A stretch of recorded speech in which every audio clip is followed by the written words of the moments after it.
It sure is bright. Yeah, it's right through here. I'm sure of it. We've almost reached Elysium.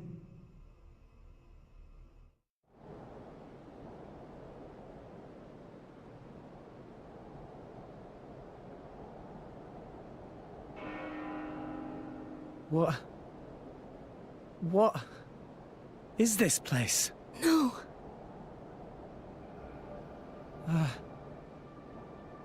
Can this place really be Elysium? Where's the greenery? The water? Birdsong? There's nothing! Nothing here at all! What a wretched sight. I have not seen anything like this in all my years on Allrest. Pyra! I don't understand. I don't get it. This is not how I remember. That bell sound must be coming from somewhere. Is someone here? Over there. Poppy detected one big thing, kind of like building, over that direction. Sound seemed like it come from there. That building, eh? Then there's no point hanging around here. Yeah. Only one way to find out. Let's go, Rex. Alright. It might still be okay. Maybe it's just this bit that's destroyed. There's bound to be something over that way.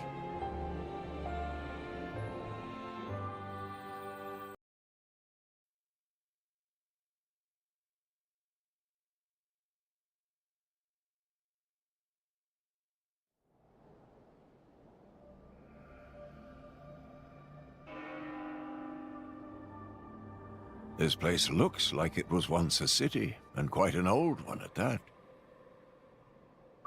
It's actually a lot like the stuff we saw in Moritha. Way more dusty, though. Maybe because it's so dry up here. Huh?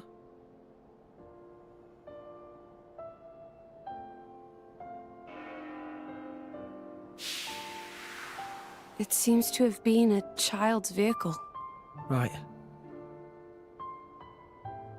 So that means people lived here once.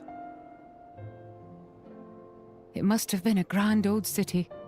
It stretches further than the eye can see. You could fit the entire population of Allrest into this place, and with room to spare.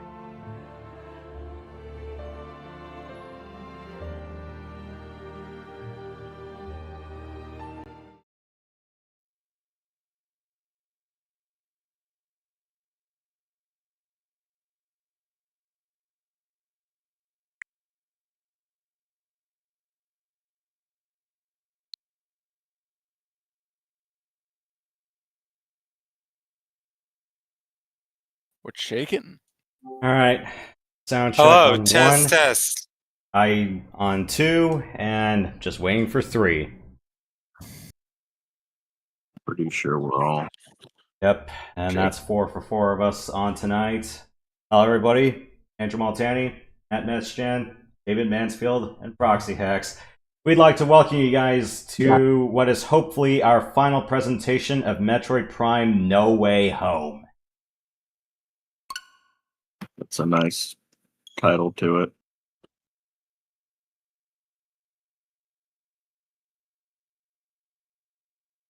I get that the whole thing was like Metroid Prime 4 Beyond Time and Space and all that, but like... We don't have a freaking time machine. They could have done way more with that. Like, you know, they could have had, like, you know, you travel to the distant past or something like that, and then you travel to an area in the future, and then you kind of go back and forth. Yeah, it's like... That would have been really cool. We've had that happen before. What games had that? So we had Legend of Zelda Oracle of Ages did that. Tales of Fantasia kind of sort of did that. Skyward Sword did that, kind of, in one dungeon. Oh yeah, that one dungeon where it was all like sandy and stuff, but then you had the crystals that reverted the time flow. Such a cool concept. You know, people give Skyward Sword such a bad rap, but I really liked that game. I think it's just more or less, it's just like, it's like, oh, I have to be like this distance away, and I'm like, can the motion plus actually read it? I'm like, I don't want to do a diagonal slash, I want to do a thrust. Yeah, that was my problem with the original, but thankfully, if you get the Switch version, all of that is handled with the joystick, and it's so much better. 8 directional aiming, and then you just press the button to thrust, right? Mm-hmm. Alright. It's so much better. And then it's like, the other thing is like the imprisoned fight deserves a lot of shit that it gets. Yeah, I didn't like that. That was the only thing I didn't like about Skyward Sword. But honestly, when I replayed it, I didn't find those fights to be that bad, mainly because I didn't have to worry about motion controls. And once you figure out what to do, it's really not that bad. It's just tedious. Yeah. I remember like playing OG Hyrule Warriors, I'm like, oh god, the imprisoned fight, or it's like you do the imprisoned fight in an arena, but it's like one little square room, I'm like, damn it. Yeah. I remember some of the hidden missions where you try to get certain weapons, and then you had to fight like tiny imprisons, and then you had to fight one giant one, and it was next to impossible to kill because of how high of a level it was. Or it's like if you're trying to get no hit for an A rank, you have to play perfect for all the preceding fights. Yeah. Alright, well, 10 hours and 30 minutes later, I was insane. I got all the crystals on air. I got all the mech parts.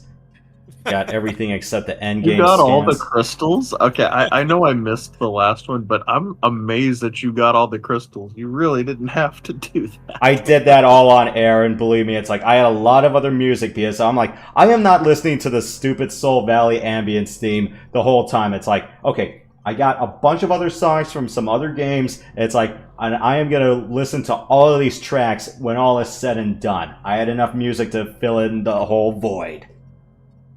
I was playing Dread earlier, and man, oh man, it's a much better game than this game. Like, it actually feels more like Metroid than this game.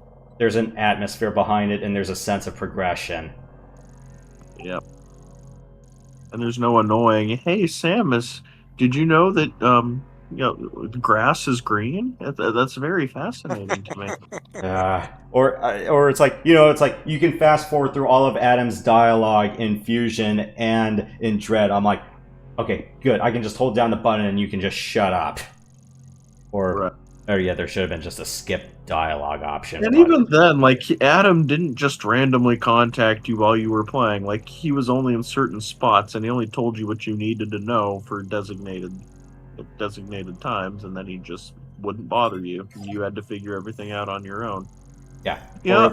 I hate to say it, but I think David Jaffe, or Jaffe, or however you pronounce his last name, I think he ruined Metroid, because now I feel like, because the way that companies are these days, they don't care about the super majority, they only care about the minorities nowadays. So, because David Jaffe complained, I think that's why, I think that's probably why Tanabe was like, okay, well, I need to handhold the player as much as possible because one person complained about Dread. Because I think it's like even in Planets nowadays, people have actually made the David Jaffe room where it's more like, yes, there's a shot block. It's like, it's Metroid. You're expected to at least, I don't know, shoot your way out of things, even through petty before obstacles. That room, you had to shoot blocks to get out of your way. So, yeah. It was stupid. Yeah. The first Metroid was kind of unforgiving at parts, wasn't it? Like I tried... For the first time, yeah, but it's like on subsequent playthroughs, not as much. Although, granted, yes, things do hit you, but I would say just not having health early on, say like you're just stuck with 30 HP to begin with, is like, that's the biggest source of difficulty. It's just called, okay, I have to grind I have to grind my way to max health, or at least until I'm at a comfortable margin. Zero Mission was a godsend, that's all I have to say. If you want to play the first Metroid game, play Zero Mission. Yeah. Well, I played the first Metroid game at an arcade, and I got to like the third room. I wasn't really we were about to leave, so I did. I was thinking, man, someone would really be bogarting the machine if there was only one multicade and a few other like Street Fighter 2, X-Men Arcade, but the multicade had like hundreds of games on it. But I was thinking if someone really tried to go through Metroid, they'd be there for a long time. Maybe about 2 or 3 hours. I mean, if it was something like a light gun cabinet, like if they did like Metroid Prime, the light gun experience, or God forbid they actually made a legitimate pinball set out of Metroid Prime, it's like, here, just have some of the DS maps. That would have been awesome. And then having the morph ball. I mean, I know we have Metroid Prime pinball already on the DS, but man, that would have been so cool if they had that at like Universal, for example. A legit pinball machine? Yeah, except all the pinballs are Samus morph balls, I think that'd be awesome. Or you know what I always felt was weird is how on Super Mario Brothers, when you die, there is a continue, but you have to like hold down select and A or something. It's like if they're gonna have it continue, why not just have it in the menu? That's how older games were back in the day. They would always have a secret cheat code you could enter. I kind of miss those days. Yeah. And although granted, I think Konami's Contra really says, oh, screw you, you are not infinite money glitching your way past our game. Matt can attest to that. He's running through Super C on the NES on air right now. Yep. I got to the final level, so... Yeah, because Contra has a very finicky thing where it's going, okay, you get 3 credits for this. We don't care how much money you dump into this. After 3 credits, you're done. It's like, start over. Right. I like Metal Slug. They would have continues, but if you didn't have the money. I beat the original Contra a few years back. There's a video live streamed a few years ago. Now I'm on the sequel. Yeah. Does it get really hard towards the end? Yeah. Though, the more you use to see, it doesn't feel as long as the original. Okay. Those are fun games. Yeah. Yeah, they are. You listen to some 80s. I think I remember at the time you said you listened to some 80s tunes to get you through it. When I was playing on my own, yeah. My first go on my own, yeah. That's cool. But for the actual live stream, that was, Aparax. The medicine you need to unclog your sinuses.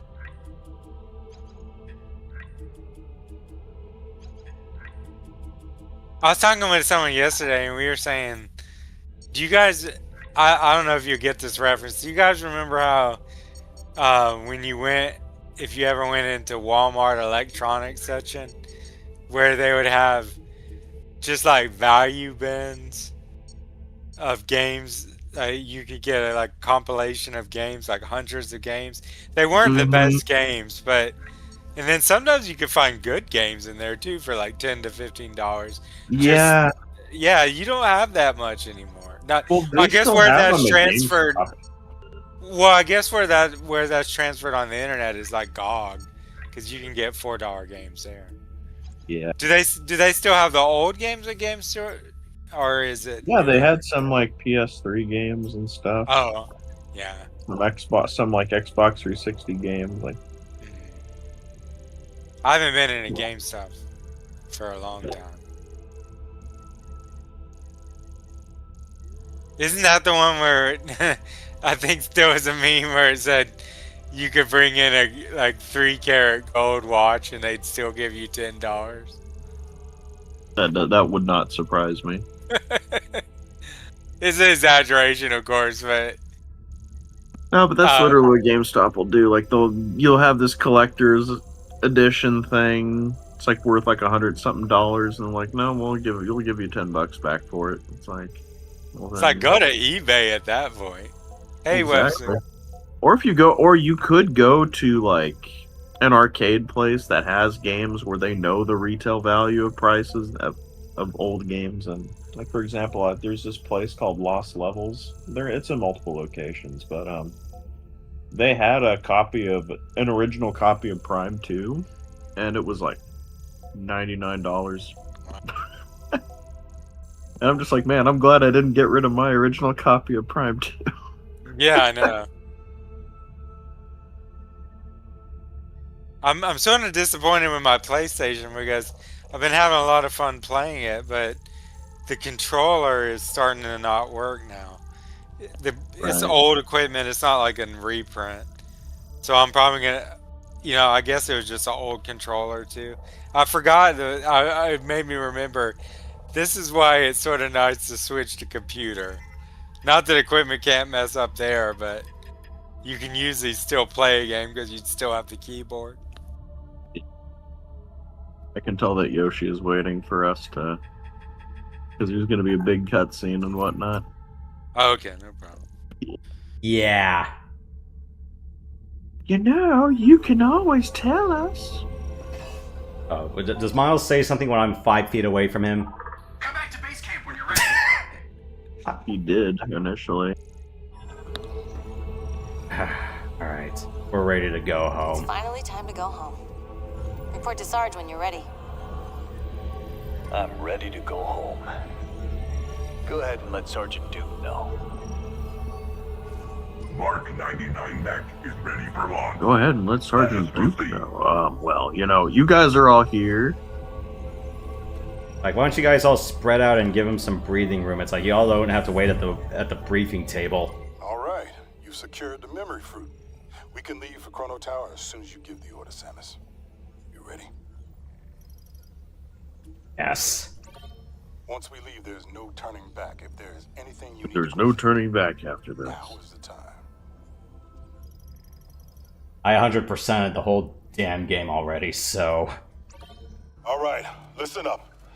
We got a lot of ground to cover, so check your gear. If it don't punch a hole in something, we don't got a use for it. Our mission is to guide Samus to the Master Teleporter. To do that, we gotta cross Soul Valley and destroy the force field around Chrono Tower.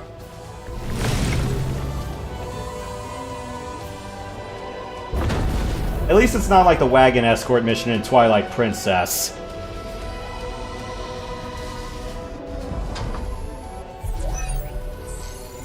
Though, oh yeah, on a bike, that would have been so bad. I don't even want to think about that. We have enough escort missions in this game. We don't need any more. I must increase power. No, I told you I can only guarantee. Too bad you don't get to be the man. Yeah, I know. That would have been so cool. And imagine fighting through like an army of space. Like, we have so many cool things I could have done in this game. Yeah, because Tears of the Kingdom gave us that luxury. Yeah. Oh no.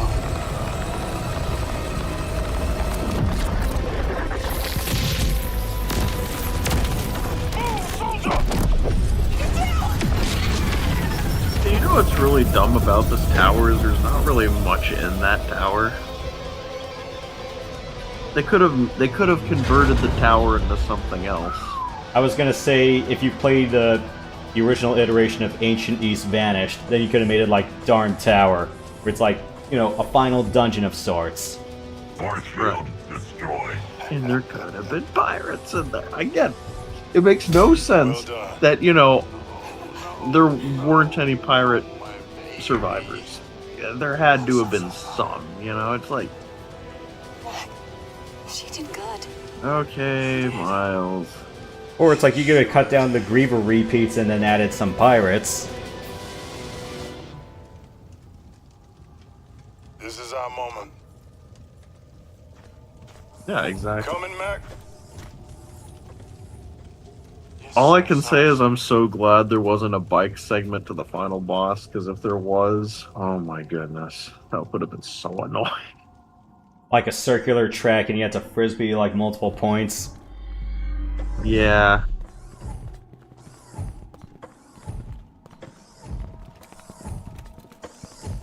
It's like when Tanabe, when you thought that Samus riding a bike would be cool, have you stopped to, consider the implications of the how it would affect the gameplay? Probably not. Oh, it's just an area that's barren and you're not really encouraged to explore it all that much. It's basically just a glorified loading screen with additional loading screens added. Yeah, it's just so annoying. I'm just gonna play another musical track for you guys listening on the stream. I'm gonna say I'd rather listen to anything else rather than whatever that. Well, this is kind of... I feel like in this case, like, it's not even that bad. It's just, it doesn't last that long. Which is why I'm picking another power theme. It does fit the atmosphere for what it's trying to do. Fair. I think I've heard enough of it after the first time. Fair enough. I'll just wait till the boss. You can crank the music back up again.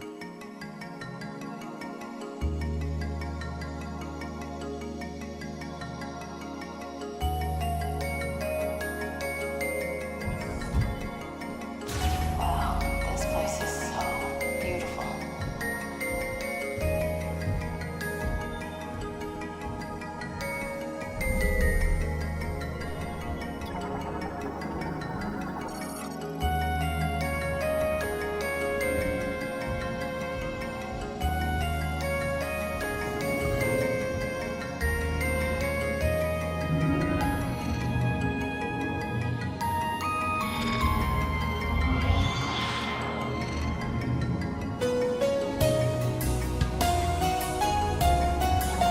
The robots are awake.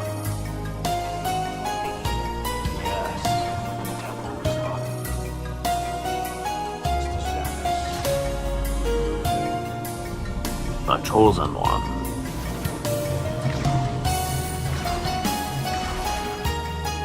Or should I say the Chozo one? Good one.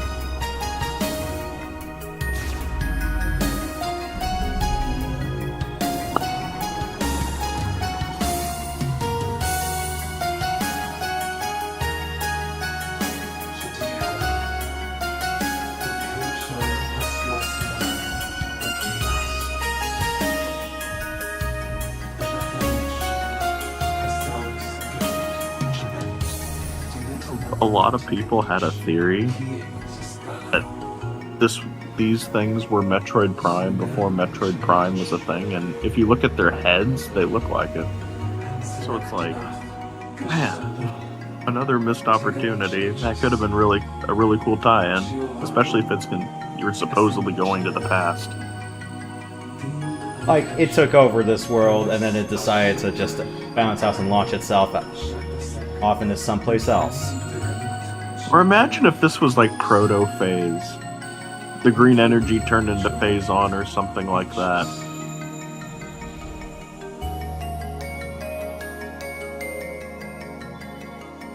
That's cool lighting. I mean, I could see problems with that, but it still would have been better than this. You okay, Samus?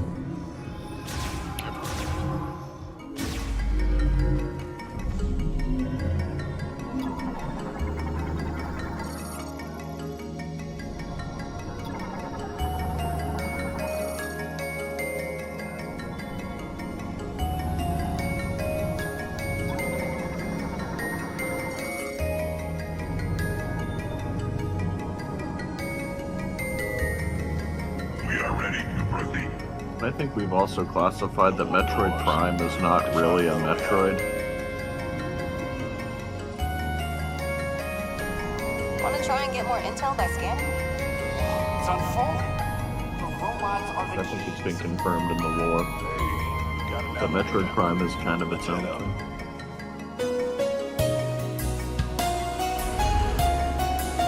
I love how they, you can clearly see what's going on, but then everyone around you has to spell it out for you. It's like, wow, look at this, Samus. The robots are acting as keys, even though we can clearly see them going into things, into the slots. It's like, yes, Thanks for that, Miles. The teleporter should be here. Let's keep looking. Like they made the game for someone. I don't mean to be mean, but they're like, let's go for people with 100 IQ. Don't get too comfortable. It's called the modern audience.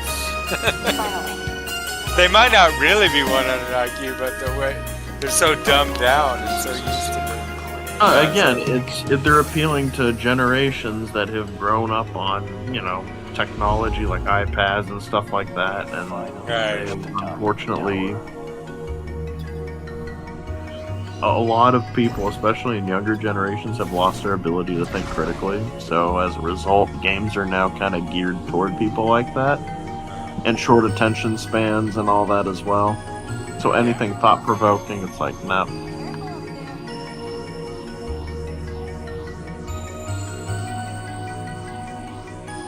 Yeah, I thought maybe I just had got too old for games or just had nostalgia, but I really do think that a lot of older games used to be a little bit better. Oh, they were a lot better.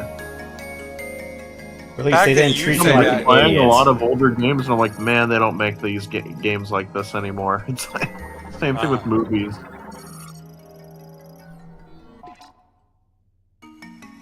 Both are dying. Hate to say it, but the gaming industry and the movie industry are both going kaput. Oh, and the music industry. Yeah.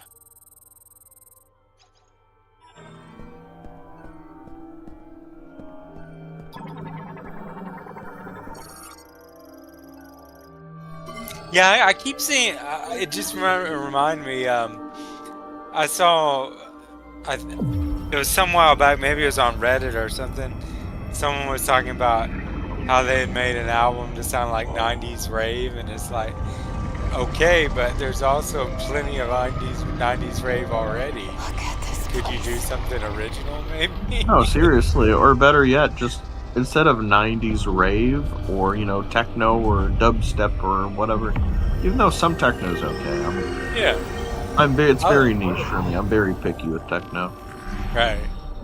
But at least have like old style rock. The problem is, unfortunately, it's under the radar and most people won't even know it. It's the cutscenes.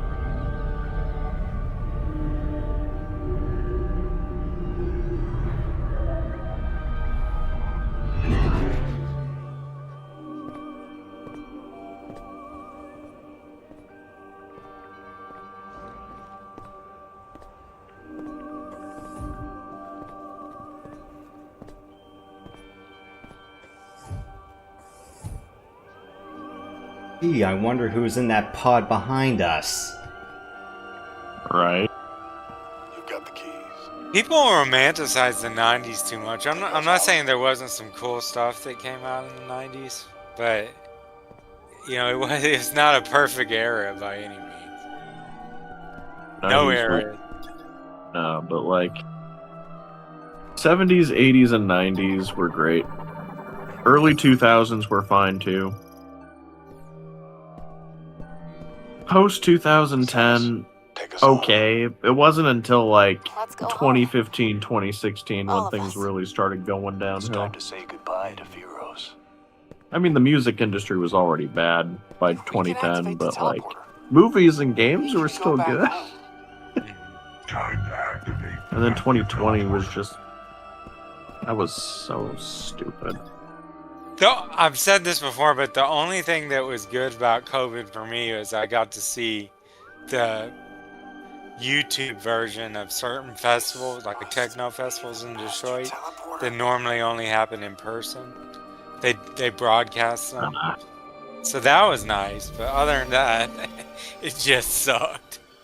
It was a shame, like there were a lot of good movies that were going to come out, and just like, oh, it's delayed because of the worldwide shutdown. Okay. And stop us from watching Godzilla vs. Kong together. That's true.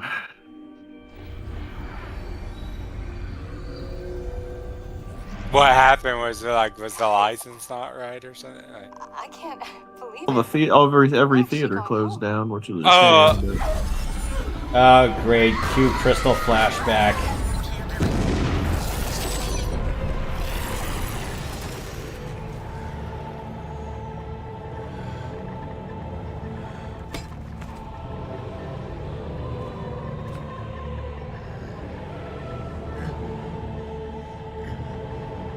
Take a wild guess who that is.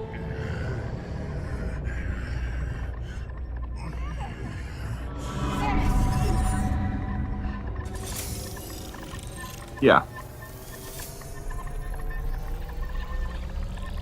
Like, what the hell have you been doing in this tower all this time? Apparently he was injured and he was recuperating.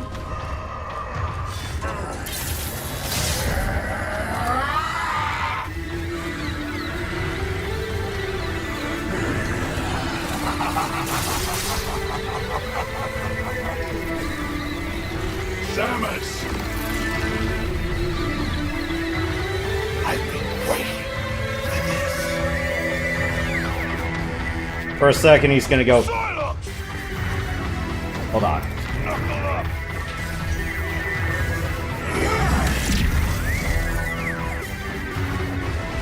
He's like, it wasn't God who gave me this face. It was you.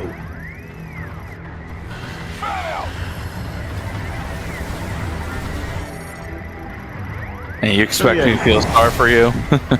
No. I expect you to die for me.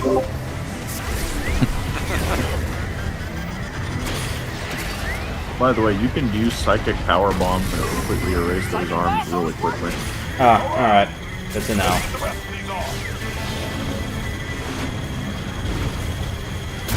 In fact, I wouldn't waste super missiles on that. You're gonna need that. Can you also yeet power bombs at you know what coming up next? Yeah, well, I think you might be able to. I mean, I know you can use it as an offensive weapon in the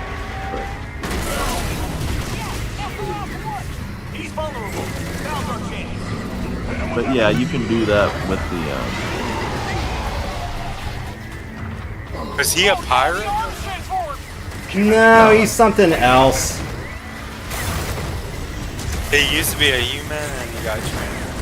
Yeah, by the sound of it, he used to be. He's still human. Okay.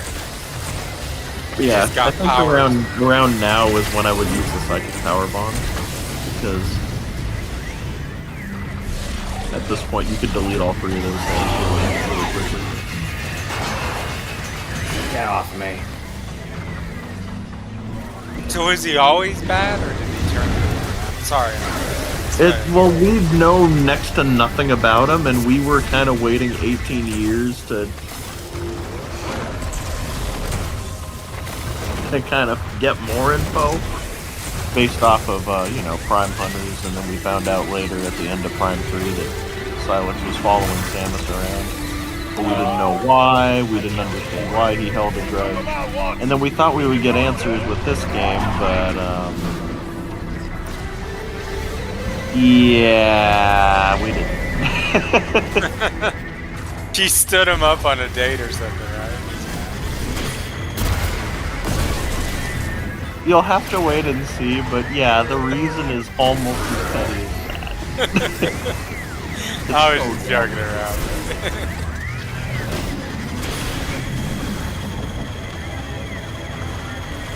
I'm not gonna say anything about it, but it's...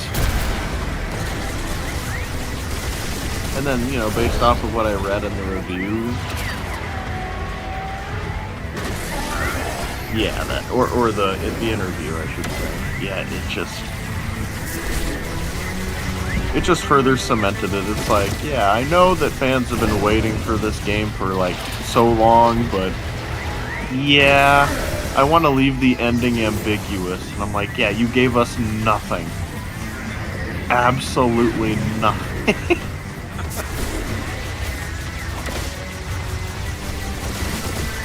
So they're planning on making a 5, right? They're planning on making a 5, but I don't know how good it's going to be.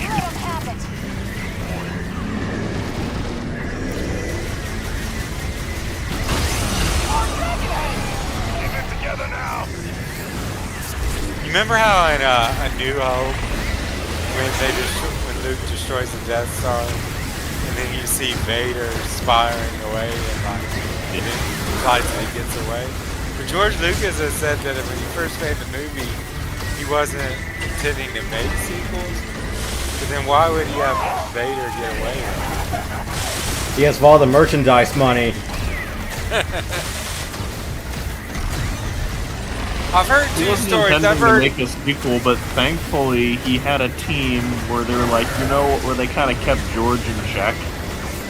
You know, before the prequels, where George kind of had free control, and that's why the prequels are arguably worse, even though the fight scenes are great. The fight scenes are a lot better. Oh yeah, hands down. I mean, there's just a lot more acrobatic, a lot more flipping and stuff. It's not just that, it's the fight choreography itself. Right. It's fluid, and this is exactly how you would expect real Jedi to fight. And then we got the lame Disney sequel. Yes. That's Rogue One. I did like Rogue One. That's the only thing. Andor's pretty good. Andor was fine. Get I out. haven't seen season 2.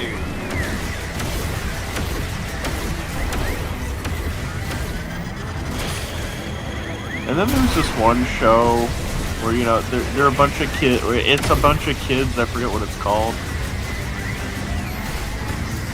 But I legit forgot I was watching Star Wars. It just seemed like a sitcom, you know, but with sci-fi.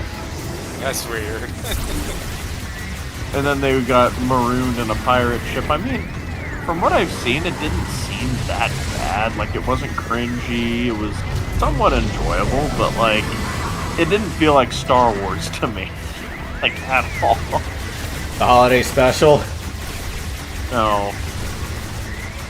It was in Disney Plus. It was one of the newer shows.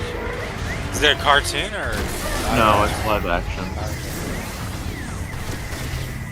I keep forgetting I don't have hyper grapple or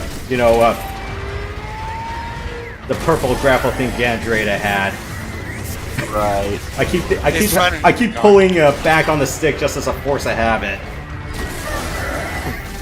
It's funny because my dad still thinks of cartoons and stuff for kids, and I try to tell him that there's animated stuff for adults. So oh yeah. There's nothing inherently kiddish about the genre. It's just. I was about to say, like, you know, yeah. Did your dad ever watch Looney Tunes? That show was not for kids. Oh yeah, but later on they kind of marketed it. Right. But they had all this humor that kids would not get. But, you know, kids still enjoyed it because it was actually funny. Oh, this stupid part. Yeah, because it's like we have to bring you guys back to life twice, and it was a bitch in hard mode. Oh my goodness, yeah, I could not stand this phase in hard mode. I went through it so many times because the thing was a massive damage sponge, and everyone just kept on dying over and over. It's just like, yeah, like, you know, escort missions, the one thing that every gamer hates? Yeah, what if we put that in as part of the final boss? Like, and not even a good one at that, because it's like, you know, it's like, there are attack shooters that handle better than this, or attack shooters that handle boss fights better than this. At least phase 2 was good, but this part of the fight is just, so bad. I mean, again, there are ways to cheese it and make it more tolerable, but still, the fight itself is just not fun. I've been through 4-player co-op boss fights in action RPGs that weren't as painful as this. Especially in terms of, like, getting people to get up. No, it is fun to play, co-op or against each each other on one TV, but the one thing I never liked about that was the way people can just look over to your screen and see where you're at. I love one. Yeah. That's the flaw. Really, I guess the ideal situation would be like a LAN party where you're still in the same room with each other, but you each have your own screen.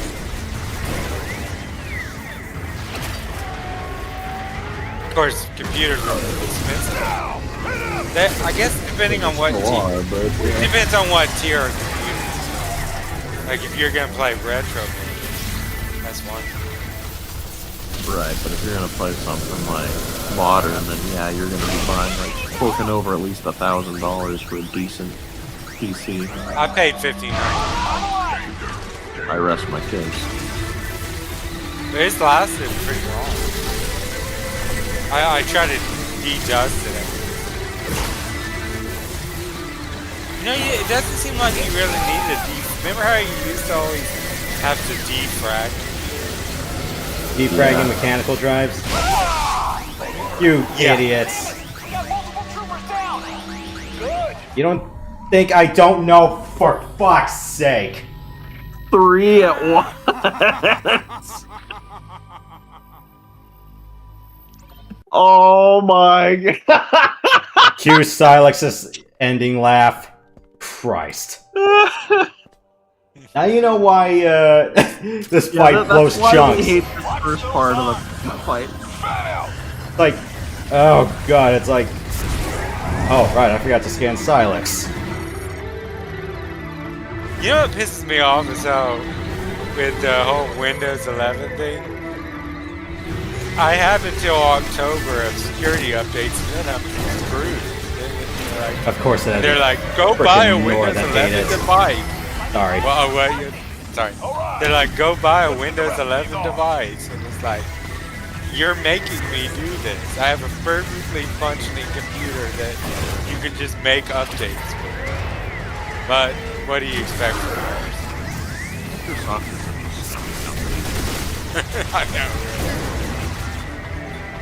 I'm probably switching to Linux. And not just because their business practices are bad, but it's because of all the other stuff they're involved with.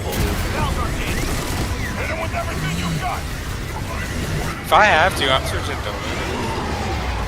I feel like that's what a lot of people will be doing in like 5-10 years from now. Microsoft is going to lose all that business. That might make them free. What do you think? It's all about control. Or, you know, and see what businesses are going to do in the future. They're going to be like, oh, well. You know, I know you're switching, but yeah, we're going to make it so we're going to monopolize and sabotage or buy out other companies so we're in control and only we are in control. It should be illegal. So, it's what's happening to the movie industry. I mean, look what's happening with Netflix and Warner Brothers. Pretty soon, you know, if things continue as they are, then Netflix is going to own everything. Oh no, that's terrible. Yeah. Say what you will about Prime. At least Prime actually has stuff. We're going to go to the era where it's like, you know, I know Netflix has. Well, to be fair, when I first went on Netflix, I thought like, I want to search for a movie. I'll see it's there. And then I realized, no, this place doesn't have a lot of stuff. You have to watch what they have. You know, like Prime, whatever you can say about Prime, they usually, even if you have to rent it, they usually have, not all, but far more than Netflix. Netflix is all about their originals. Which some are not so much now. Oh, not anymore? Well, because here's the thing. You either have to buy or rent, even though you already paid for Prime subscription. Yeah, I know, that sucks. It does. Like, I'm already paying you for a subscription. You know, you're just trying to, you're literally giving me you're giving me no reason to pay for your service aside from free shipping. Yeah, they used to have a lot more included with Prime. And then they got in bed with the other services.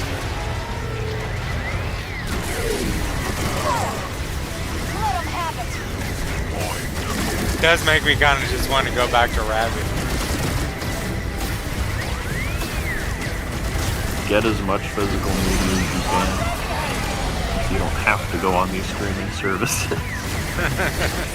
And you can watch it as many times as you want. Until your DVD player breaks 10 years later, and then it's like, oh, we don't use DVD players anymore. So you could probably buy older ones, but you know. A friend of mine bought a computer a few years back, and he was like, "Where's the CD player?" And they were like, "Computers don't use CD players." I know he did what the obvious thing. He got an external. He got an external CD-ROM, fucking USB. But it's like the assumption is like, when would a computer not have the internet? It's like when your internet does go down, you realize I have to admit it's pretty rare now, but it's nice to have something to back it up. I have Spectrum and sometimes they go down, but not often. Still better than what I had before, which was Frontier without fiber optics, so I literally had DSL for years. So that was horrible. Finally went up to Spectrum, it's just night and day. I have AT&T. I had pretty bad experiences with AT&T where Comcast was seen as a godsend for me. I was about to say, yeah, Comcast isn't the best, but it's some people's only option. And the worst part, and the thing about it is, like, you know, it's either that or you deal with AT&T's nonsense. It's like, you know, pick your poison. What do you want? Something that works sometimes and gives you somewhat decent connection, or nothing. AT&T. You get like next to no connection at all, and it just they charge you an insane amount of money for their awful service too, which makes it even worse.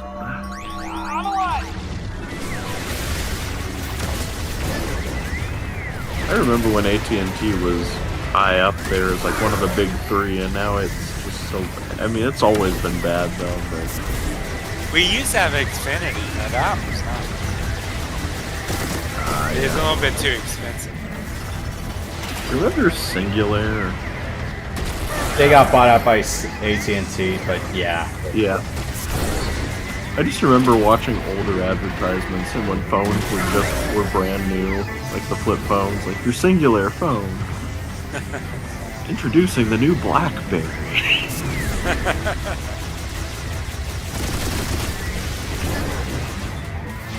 You know, back when phones were for talking and texting, and they didn't have all this extra stuff. Computers, I know this probably is just me getting older, but computers just seem to be funny. I don't know, maybe. They were, yeah, and here's the thing, there was a limit as well, so you weren't constantly on your screen, like non-stop, well, except for maybe texting, but even then.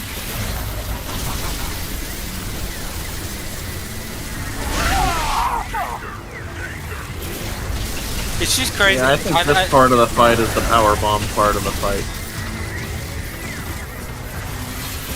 I was just thinking the other day how, you know, we have the technology to bring back to Gaming League. It's just such an old game that it's never gonna happen.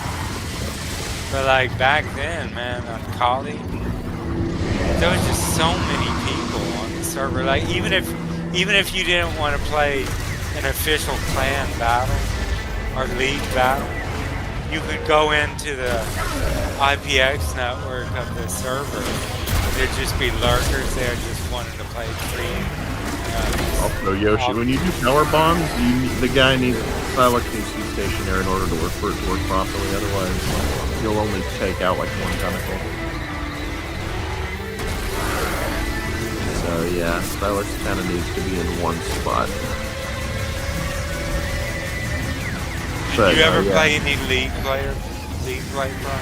I mean, not back in the day, but like for a later game.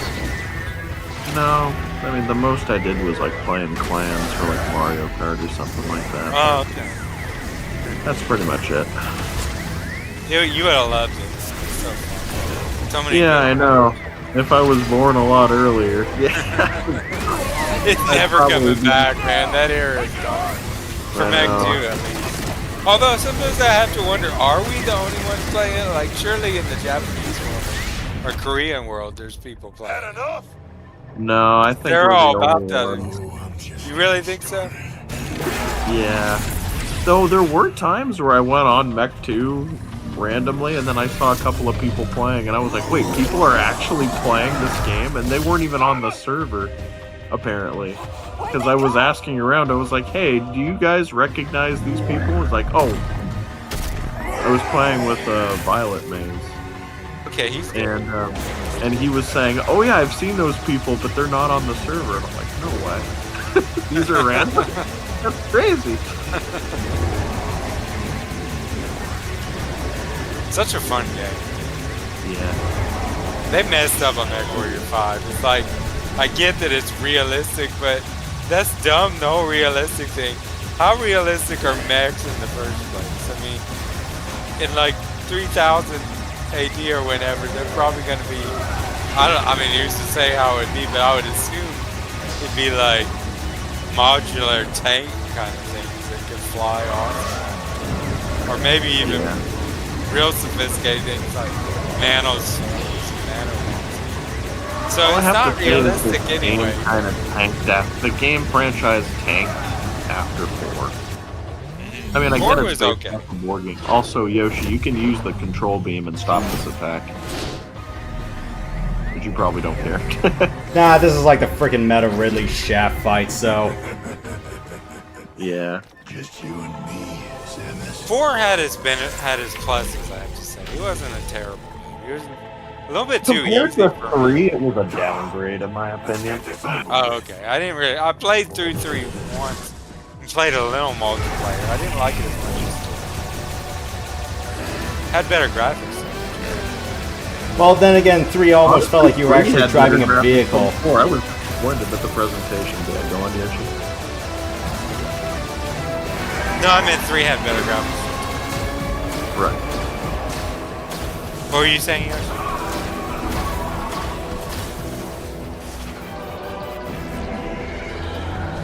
Alright, I got to scan this guy. Yeah. Just don't let him take a tank from you. Thankfully, it doesn't actually affect your overall percentage, even though it says that you have 99%. When the fight's done, you still get 100% items. I'm so glad I didn't actually buy it. That would be such a waste of money. And I will grab my E-Tank back.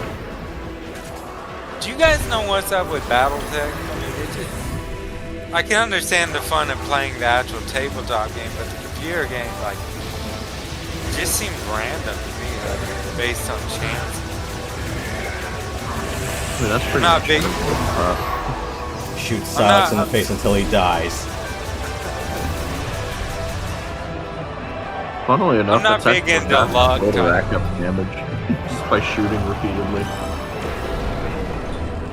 It's not like in other games where you had the charge beam and you had to use super missiles to rack up a bunch of damage.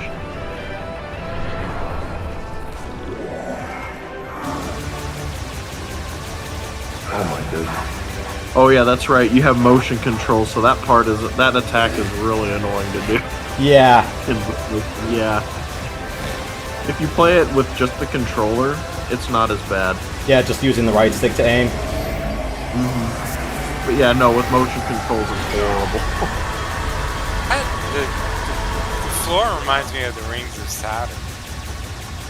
Yeah? I mean... Oh, this attack. There's multiple ways to dodge that attack. One thing you can do is either use the barrier to block it, or use the boost ball and avoid it.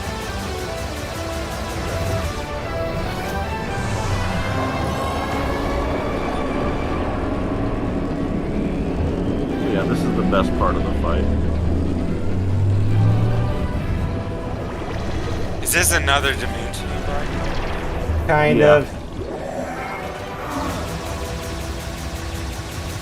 I don't know, it kind of reminds me of Sephiroth. In a way. It's like if Metroid meets Final Fantasy, it's like, okay, come on. The Cloud versus Sephiroth fight at the very end. Yeah, pretty much.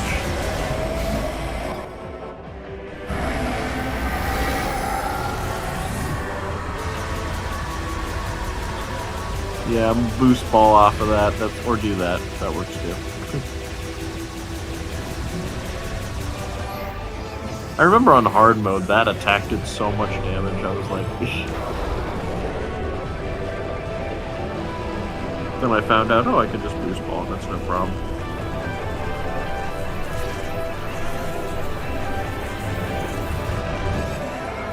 I just say one thing I do like about the current generation of computers is YouTube. That's something we didn't have back then. Yeah.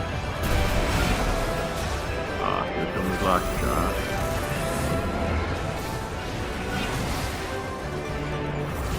I'm not on Facebook anymore. I got off it.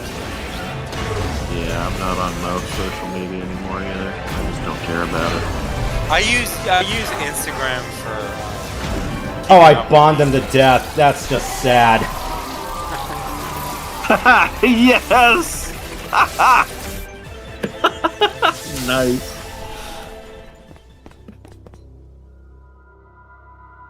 At least he doesn't do like that triangle lockjaw attack. You remember how in Prime Hunters, if you strip together a whole triangle, you could do like a whole E-Tank's worth of damage?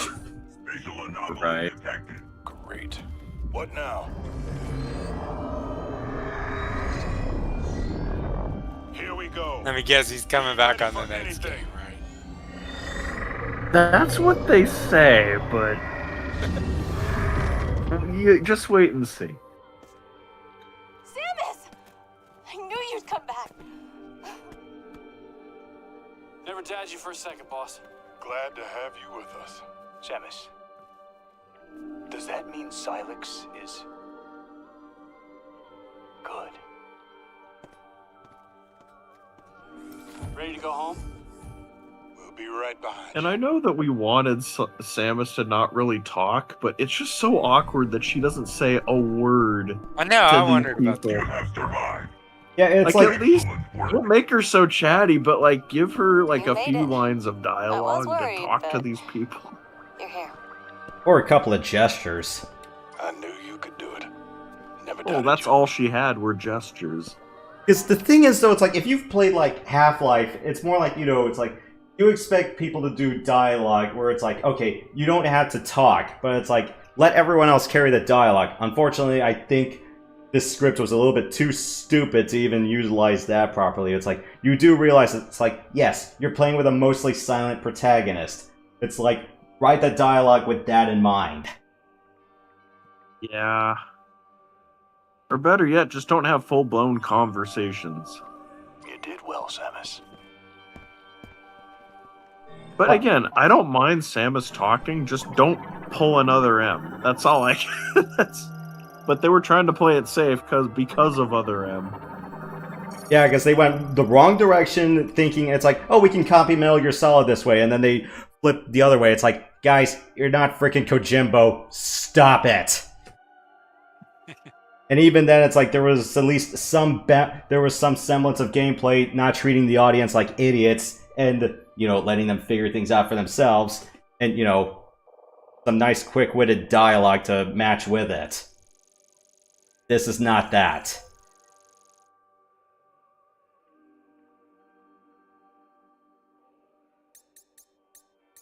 You know, I would change the music out of spite with this one, but you know what? Not this time.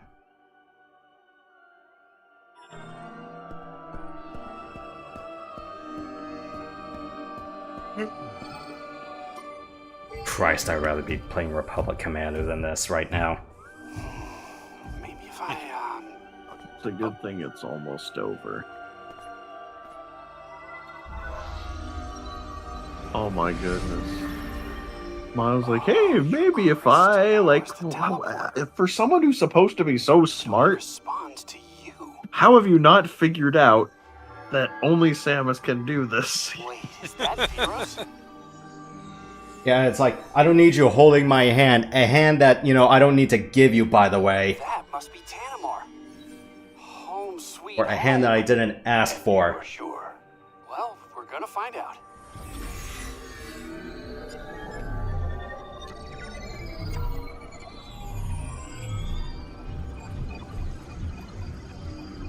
you did. We're really going home.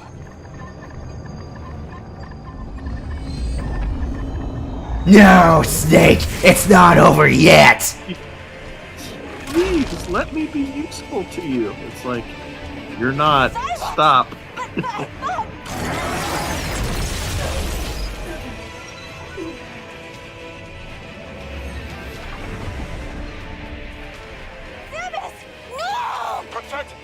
I saw that coming. No one's going home today.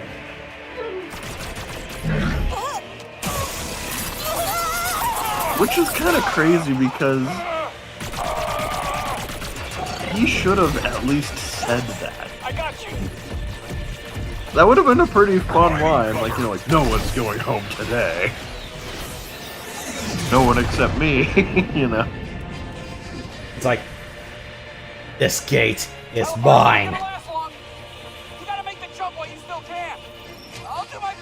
Which is funny because that was actually his whole motive, to find the keys so he could return home himself and leave everyone else marooned here, but again, we don't, but in the game we have no idea why he's in the tower, like aside from maybe just recuperating. The signature scream.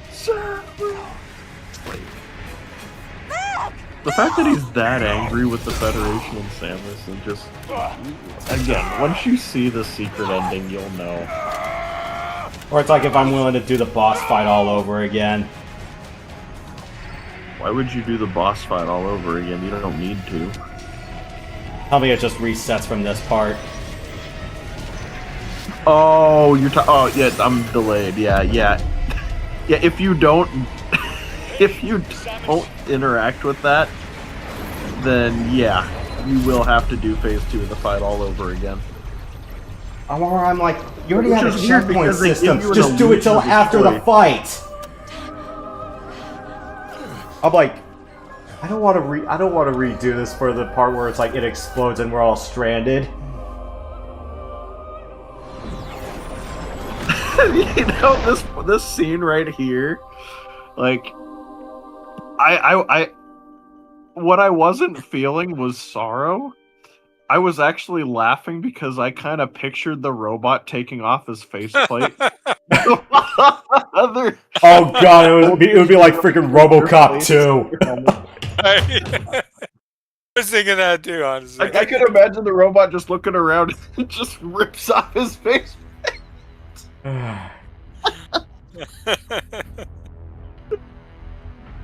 I'm pretty sure everyone was thinking that. It's like, yeah, I can't take this serious. That was a little corny, I have to admit.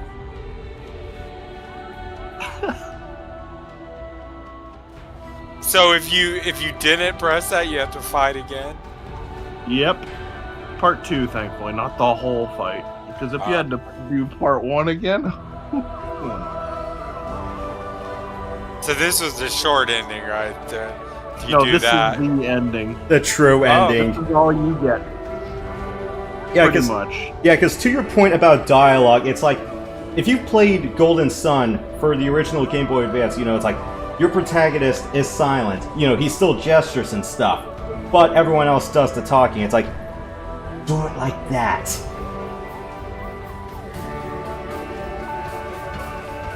Or better yet, it's like, we could have had like a little three-way fight between, you know, the feds, Dialex's faction of the pirates, and then maybe the Grievers. And then it's like, all we have to do is just stop the pirates, and they're going, oh yeah, they're still pirates, we have to climb up this tower, whack, and clean out. Like, you know, imagine, like, you know, the space pirates try to... Oh my goodness, another cool thing they could have done, but they didn't. Imagine if the pirates tried to harness the psychic energy for themselves, and then they ended up mutating. Science team is vapor for brains. Yeah, it's just like... But, you know, they did that with Phazon. They could have done that with the Grievers and the green energy or whatever, you know? Yeah, or I wouldn't mind... They could have mutated into, like, pirate Grievers or something, but... Yeah, because I wouldn't What mind, exactly is a technical animator? Is that like a... computer generated? Like when they do all the mocapping and translation and stuff. Oh, okay. Samus Aran's voice when she takes damage. And here's the other thing though, it's like there should have been like a bunch of pirate wreckage here, or it's like if you're gonna really lean into the open drive-by bicycle asset, I would have just done like every other region would have had at least some open driving segment and say, okay, there's a pirate base, or like here's the wreck of a pirate ship, and it's like, okay, let's just go clean them out and then let's go find what we need to get. The end.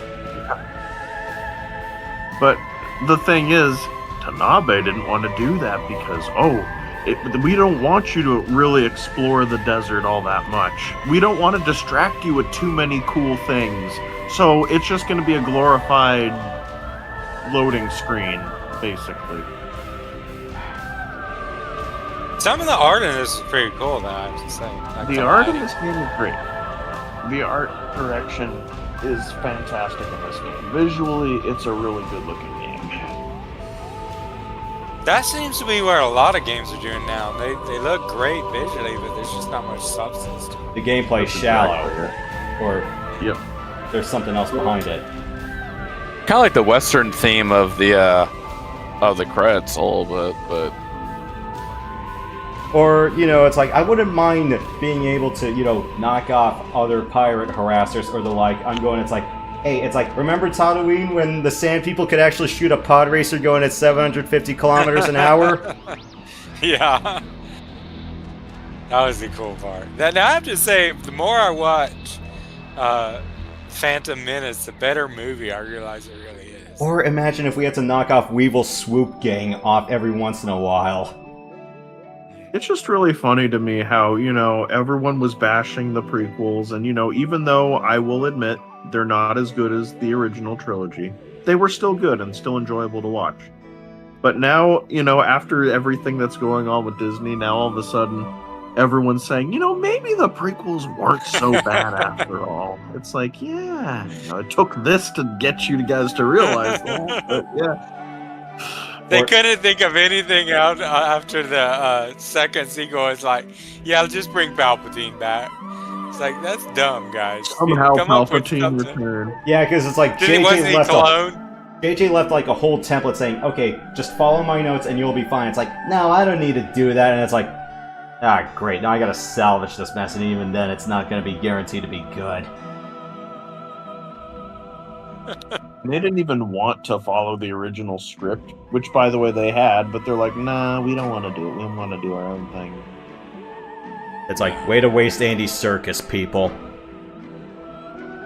Way to waste Carrie Fisher. Yeah.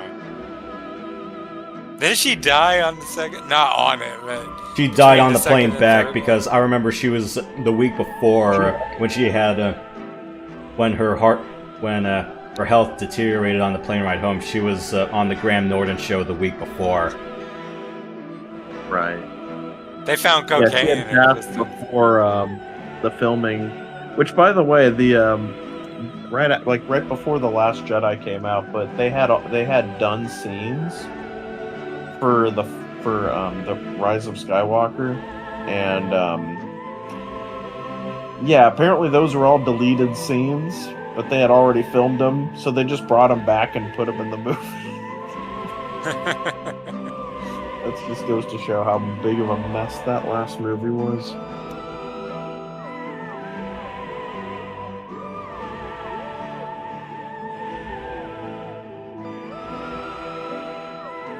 Did you think, when I know young is a relative term, but do you think like the average, say, 10 to 15-year-old kid, or even younger, watching those movies, do they enjoy them as much as we did back in the past, watching the original trilogy? If they do, maybe we're just jaded. I don't know. I'm just throwing that out. No, I don't think it's... Well, here's the thing. They're only exposed to the stuff that's put out now. But it's up to the older generation to have them look back and be like, hey, this is what we grew up with. This is better, And then they're like, oh yeah, this is great. Or better yet, you start them off with the older stuff. Better go and check then her. you slowly work them up to the newer stuff, and then they're just like, oh, wow, yeah, no, this What isn't really happened? good, you know. What happened? What they do? Who messed this up, right? Yeah, or it's like, I know, it's like, Matt and I said, it's like, God forbid if we ever have or adopt kids, we're gonna show them the original trilogy first. Oh, man. We had such fun watching those movies back in the day. We didn't even own them at first. We just rented them on VHS.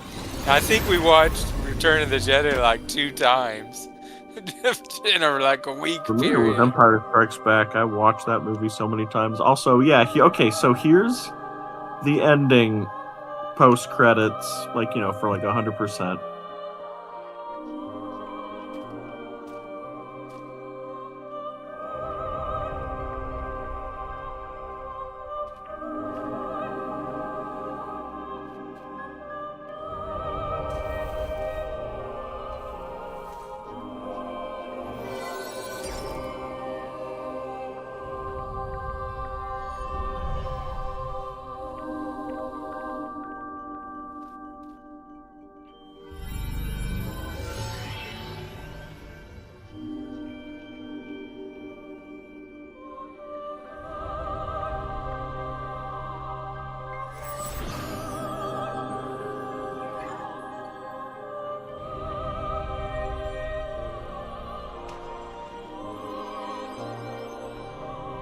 Face reveal. Yeah, and we just planted a mana tree. And yeah, do remind me one of these days, I need to legit play Tales of Symphonia with you guys. Though I do wish we could do it multiplayer online, but I don't think I have the means to do that right now. Combat in that game's pretty fun. Or I still gotta do Secret Takagi's dog tag. Or not really dog tag, more like a family memorial. Yeah. Picture. But, and also we don't know what this planet is. We don't know if this planet is Tanamar or somebody else or some other place.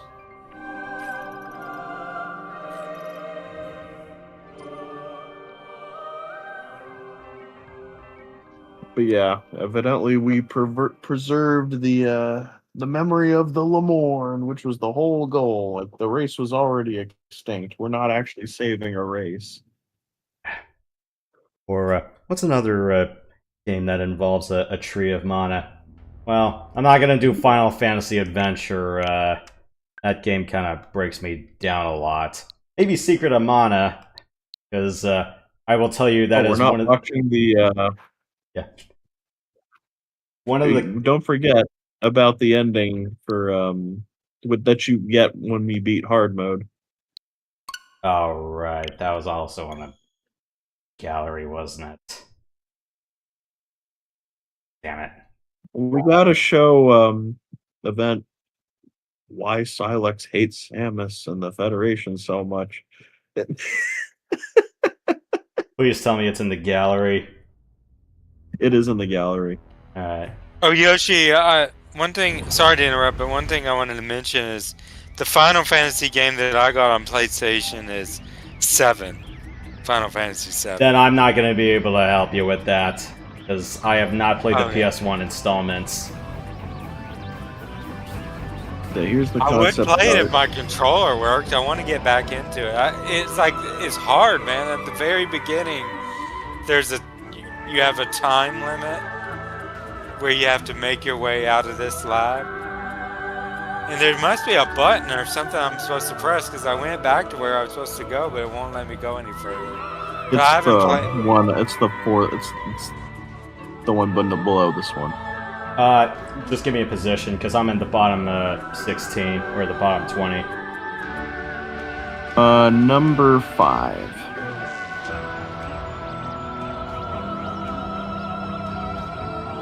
The 5th video. Video number 5. Yeah. 1, 2, 3, 4, 5. Alright.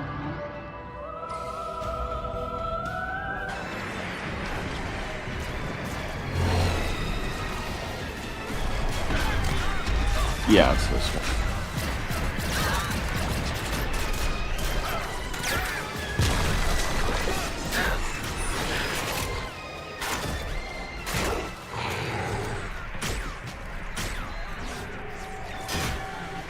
This is at the beginning, right? Yeah, it's some montage that's put together. Commander, what are you doing? I've commanded your troops to hold your position.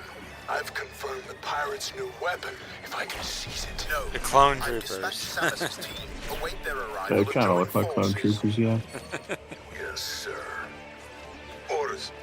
That shows a generational thing. I was always used to stormtroopers, but then my nephew, when he was young, would watch those movies and he'd always correct me, no, they're clone troopers. Which is actually not true, because they're actually people who enlisted for the Imperial Army. So yeah. No, he meant in the original movies, the prequels. I understand. Oh, gotcha. Yeah. Okay. I just would say, they look like stormtroopers, except they have the red, don't they? They have the white and red. No, not all of them.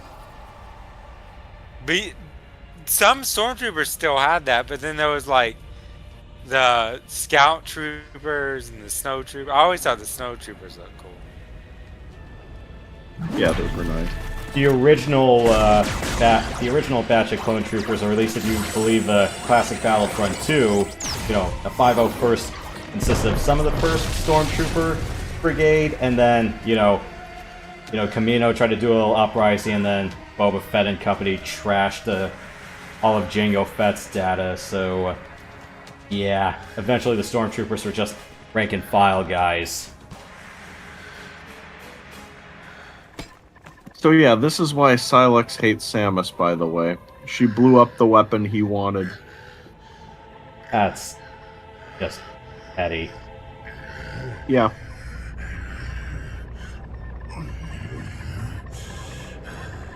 And just, to make matters worse, it's like, what led up to this? Because apparently, because in the interview, Tanabe was basically like, oh, well, we wanted the player to look at this ending and be like, wait, that's it? That's all we got?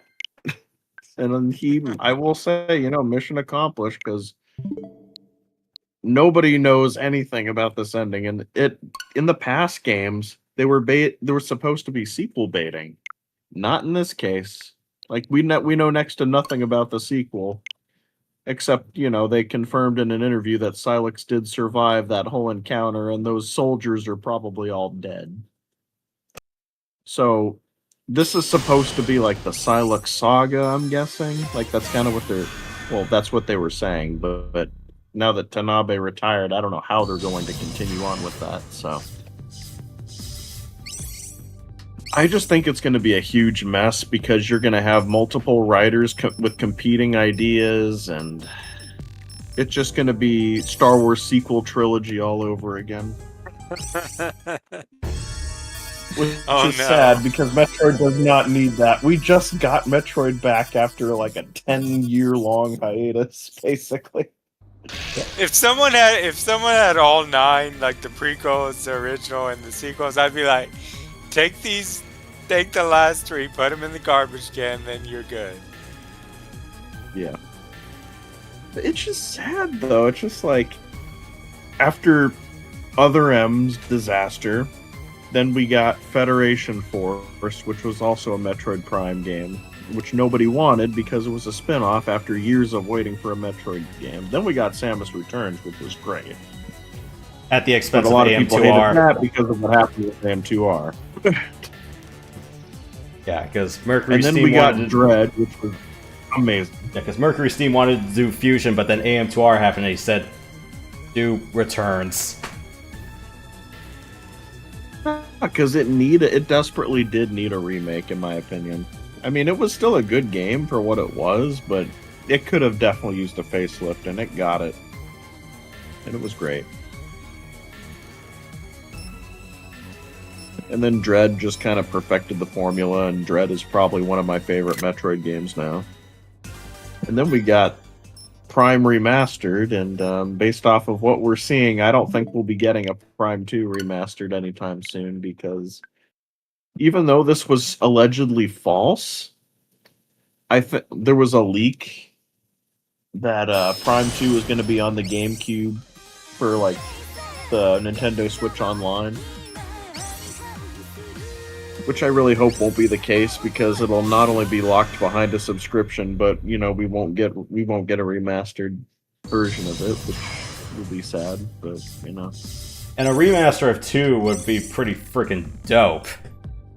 Oh, absolutely! I'd play that like crazy. And updated visuals with the Ing and Dark Ether and all them. Yeah, imagine like if we imagine doing the Quadraxis fight in true high definition. Oh yeah, and imagine having proper multiplayer. I mean, if that's one thing I think they would probably scrap, would be the multiplayer. And I wouldn't mind it. Multiplayer co-op or no, it's a 4-player deathmatch. PvP. Yeah. 4-player What if they had like deathmatch. built-in servers and they had a multiplayer version of like that? That would be really cool, but I don't think they're going to do it. So if they scrapped that entirely and just gave us Prime 2 remastered, like as far as the game, I wouldn't complain too much. But it would be nice to have that as an addition. Yeah. Or it's like, imagine if they said, "Oh, we're bringing back Prime Hunters." I'm like, "Oh shit." Prime Hunters remastered would be kind of cool. Or given like a Would be all for that. or given like a modern console facelift. That would be so cool, and then the multiplayer would be, because that was pretty much the only reason why people played Prime Hunters, was for the multiplayer. And if that came back and with modernized graphics, and yeah, that would be amazing. Yeah. Will they do it though? No. They definitely will not do that. And if they did, they would probably charge like $70 for that. It's like, I'm not paying $70 for a deathmatch, especially when I have like other shooters that can already do the same thing for like $5 to $10. Really? Not to mention the story and the overall campaign wasn't even that great compared to the other games. どうテロリストの少年電磁ムチのお味は私たちスメラギグループに歯向かうなんておバカちゃんね目的はうちの天皇アイドルモルフォちゃんのデリートいや抹殺ってところかしら I'll be back. 今や企業の広告塔の枠を超えて大勢の人たちに愛される国民的バーチャルアイドルサイバーディーバモルフォ私も大好き新曲は速攻ダウンロードしてるわだけど残念モルフォちゃんは今頃輸送列車の中よ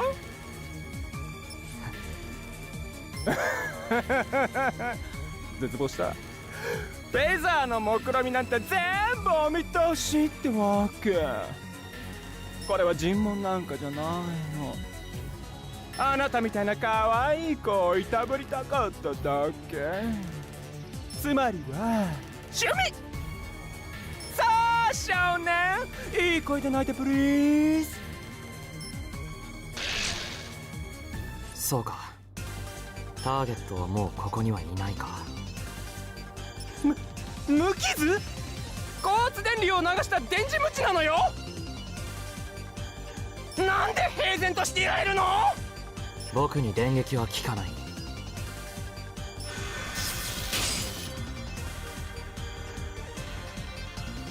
この来光まさかセブンス死にたくないならそこでおとなしくしていてください来撃のセブンスまさかあなたガンボルトさようなら変態のおじさん情報提供感謝するよコードネーム GV ガンボルトよりシープ3回線開いてこちらシープ3無事だったのねガンボルトええチームに情報の修正をターゲットサイバーディーバーは別のポイントに移動中。これから施設を脱出。 This looks cool. ミッションを継続してターゲットを追いかけます。ちょっと本気？罠の可能性だって低くないのよ。こちらシープスリーダー。了解した。GV はそのままミッションを継続。シープ3は情報をキャッチ次第こちらへ連絡を回してくれ。分かったわ。 GV、 無茶もほどほどにね。シープ2も目標を変更。 GV のサポートを頼む。へいへい、こちらシープス2、聞こえてるぜ。ま、いつも通りってことで。シープス2からガンボルトへ。命は大事にしな。そうすりゃ一生使えんぜ。了解。全処するよ。全処するって、本当に分かってんのかね。これよりサイバーディーバ抹殺ミッションを再開する。グッドラック。 This is Azure Striker Gunvolt, so we're starting bonus coverage. 操作を忘れていないか。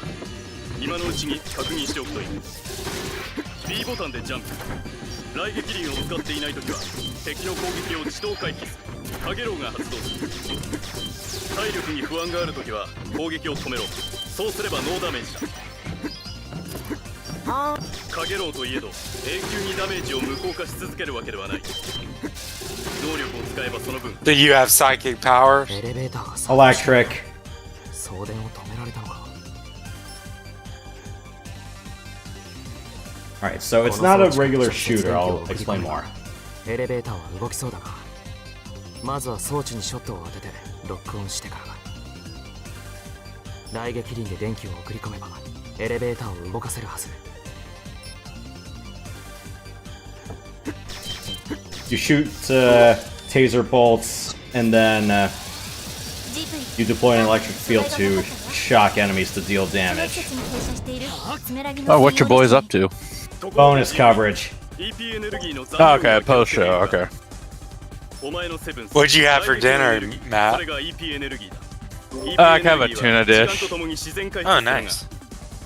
Once upon us again.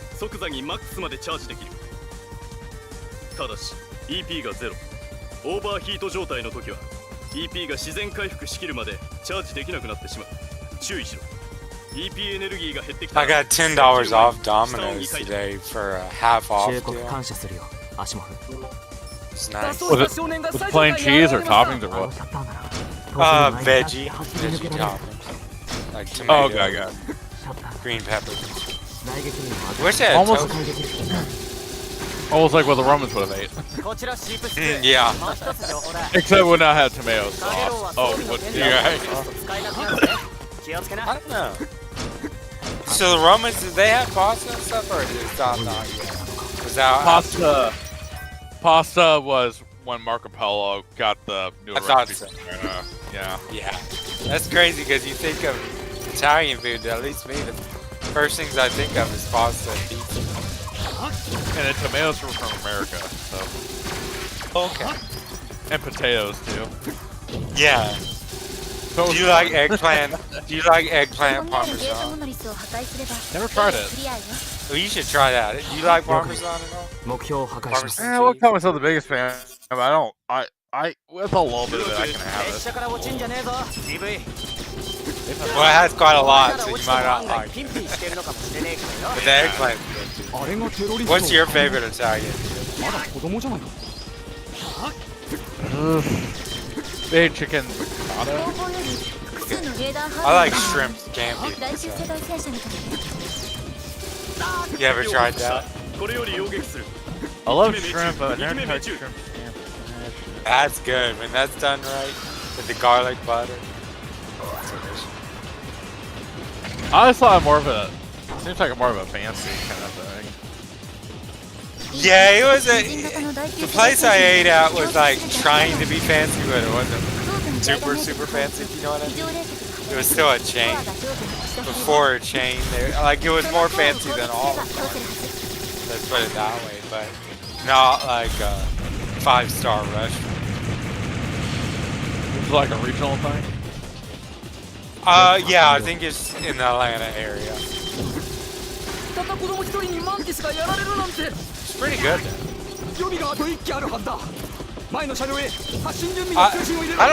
the idea of going to a fancy restaurant doesn't appeal to me because I don't think I would get enough food. I like to be full. Also, I don't like I don't like spending loads of money on food. Maybe as a special occasion. I can understand it on a date. On a date. Well, but are you kind of at the age you can only eat something like calories anymore, though? Yeah. 多くの同胞たちがスメラギに捕らえられ、今も苦しんでいる。 Nowadays, I feel like I'm getting sort of quickly now.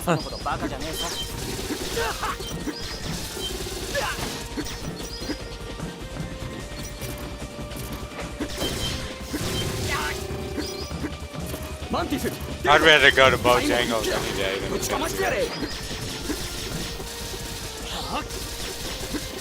now, Asian food I can understand. What? What'd you say about Bojangles? I was just saying, I got to give it a shot. Yeah, you'd love it. Well, I can't recommend it to you because depending on who works at the Bojangles, it could really suck. The ones out in the country are great. Ones in the city, not so much.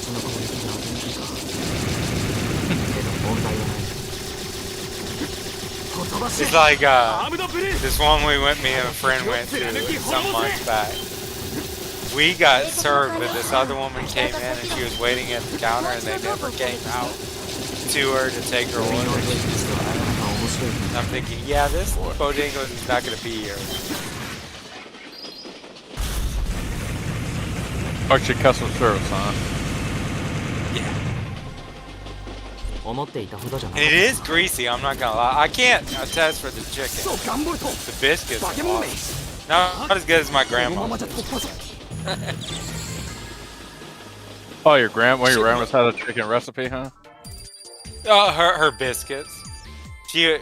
When we used to go down to her house in the country, she would wake up at 7 a.m. and make us biscuits. Such a nice person. I miss her. I would imagine. You still have your grandparents with you? Not with you. I mean, with us, I should say.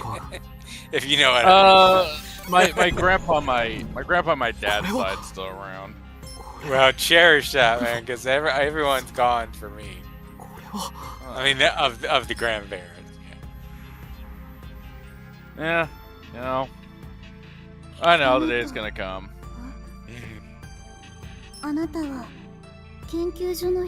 My step granddad lived to 92. That's pretty damn old if you think about it. I'm not living that old, I don't think. I think if I get into my 80s, I think I've done pretty damn good as far as longevity goes. プロダクションの人間じゃないんでしょ。お願い、この子、私をここから連れ出してくれない？こちら GV、ターゲットと接触しました。再度情報の修正を。サイバーディーバはプログラムデータなんかじゃない。小さな女の子のセブンスです。なんですって？少女に敵対意思はなし。スメラギに拘束されているものと思われます。スメラギのやつら、えげつねえことしやがるぜ。これよりミッション内容を変更。彼女を救助。いや、変更はしない。その子を抹殺しろ、GV。ハシモフ。すぐにスメラギの増援が来る。君は罠かもしれない少女を抱えたまま戦うつもりか？仮に無事に済んだとして、その後はどうする？フェザー、武装組織に彼女の居場所があるのか？それは。それなら私を殺してください。もうあの人たちのための歌は、みんなを苦しめる歌は歌いたくない。だからいっそ私を殺してください。この子はあの頃の僕と同じだ。アシモフに助けてもらったあの頃の。迷うことはない。簡単に命を投げ出すな。君が自由を望むのなら僕が力を貸す。僕は君を助けたい。君の本当の願いは何？私は外の世界で私の歌を歌いたい。オーケー、それが君の願いなんだね。アシモフ、僕はフェザーを抜ける。かつてあなたが僕に自由をくれたように、今度は僕が彼女の力になる。それがお前の選んだ自由か、ガンボルト。ええ。了解だ。組織に規律を乱す者は不要。これよりコードネーム GV をフェザーから除名する。ちょっと2人とも何を言っているの？そうだぜ2人とも、どうかしてるんじゃねえか？いいんだモニカさん。ジーノ、今までありがとう。スメラギの増援部隊は我々フェザーに任せてもらおう。今の君は我々フェザーとは関係のない一般市民だ。戦いグッドラック。ありがとう、アシモフ。羽？あなたは天使？僕は GV ガンボルト。君の名前は？私はシアンです。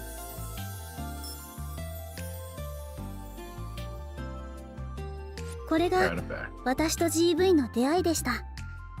私はきっと生涯忘れることはないでしょう。私に自由をくれた青の翼のことを。たとえその自由が束の間のものだったとしても。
こちら GV フェザーへ任務完了しました。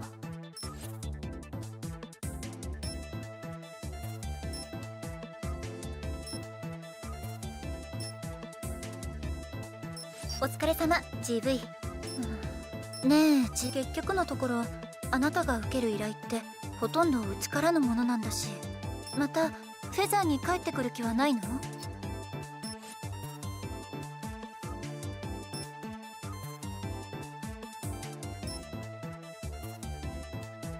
フェザーからの依頼は見入りがいいから受けているだけですよ。あの時アシモフが言った通りです。フェザーにシアンの居場所はない。彼女には家族が必要だと思うんです。僕にとってのアシモフやモニカさんたちがそうだったみたいに。だから今は彼女についていてあげたいと思います。はあ、分かったわ。ごちそうさま。シアンちゃんによろしくね。ごちそうさまって別にそういうわけじゃ。さて家に戻ったけど、まずはシアンに挨拶かな。おかえりなさい GV。 お仕事お疲れ様。本当は私も何かできたらいいんだけど。シアンは十分に僕の力になってくれているさ。こうやって君と話をしてからミッションに行くとミッションで倒れた時にモルフォの歌が聞こえてくることがある。そんな時は僕はもう一度立ち上がって戦うことができるんだ。GV 私たちはいつも GV のことを思っているから、それがあなたに伝わっているのかもね。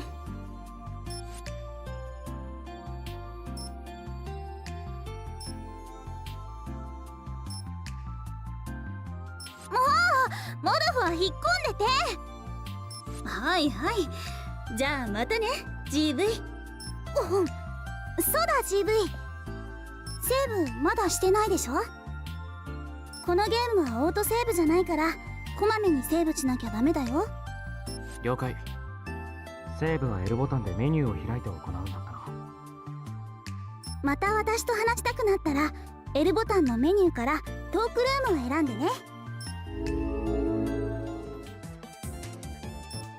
And just like the Mega Man format, well, beat all the bosses or beat a bunch of them, and then you make your way to the ending. But there's also a couple of side things you can do. And this game is kind of grindy in the respect that, you know, you can repeat missions for a higher score, or if you're trying to get some bonus goodies put together for accessories or other weapons or other stuff, then yeah, that's what this is for. So is there stats in this game? Like attack, defense, and such? Kind of, but whenever you level up, it raises your level cap. But whatever you do... Oh yeah, I can't go back to the title menu from here, which kind of blows, so I have to restart the game. Sucks, I know. Let me show you, because I might as well just skip to one thing since I'm going to be doing another level anyway. I just wanted to do the intro level and another thing. If you're wondering why, it's, well, because the final boss of Prime 4 is an electric type, so I'm like, okay, let's do some other electric type thing.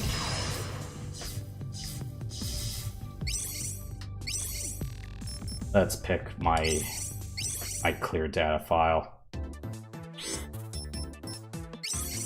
A little bit of all the stat cap.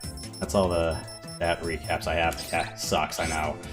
But what I would do is, except if you're playing on hard mode, yeah, you can put like other accessories together that change your stats or give you a little bit of mobility or allows you to do some nice aerial moves. And then some passive perks that improve your offense or your defense.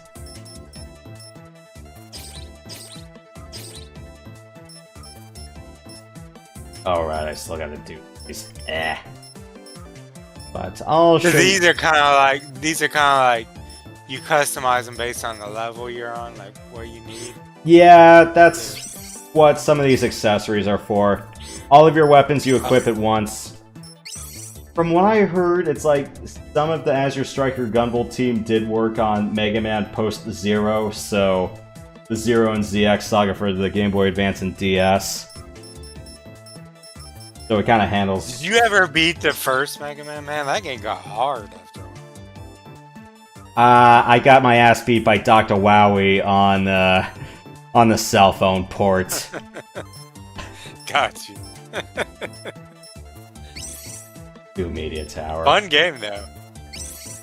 それでアシモフ、今回 I used to love that game back in the day. かつてサイバーディーバの歌声を国中に配信していた大電波塔アマテラス。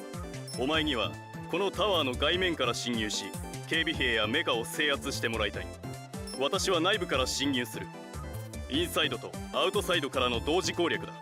アマテラスは今は通常のメディア配信にしか使われてはいないが、あんなものがある限り、シアン、彼女も安心して眠れないだろう。アシモフ。無論、我々にとってもあのタワーは今後の危険性をはらんだ施設だ。お前の活躍、期待しているぞ。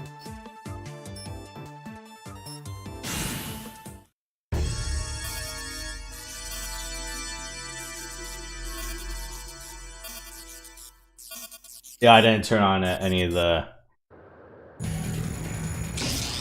aerial equipment. タワーの内部に潜入した。こちらもタワー外面の制圧を開始してくれ。了解。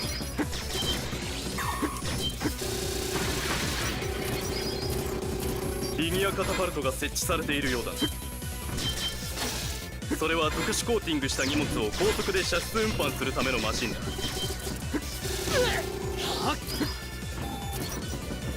落ちたらまずいだろ。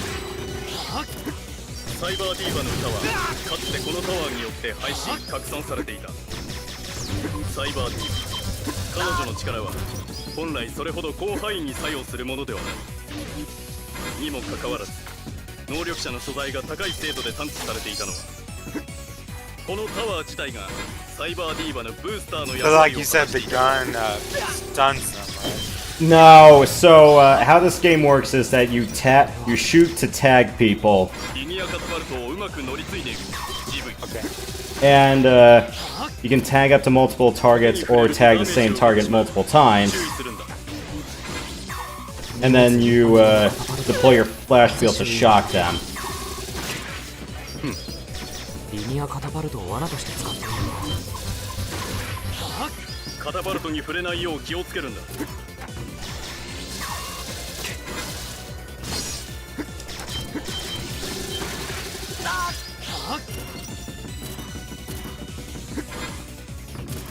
通路が狭い。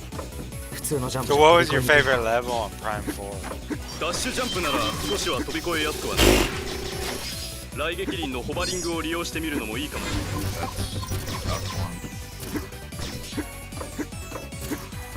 For me, it was definitely Bolt Forge or Ice Belt. Definitely around those two. Bolt Forge was pretty good.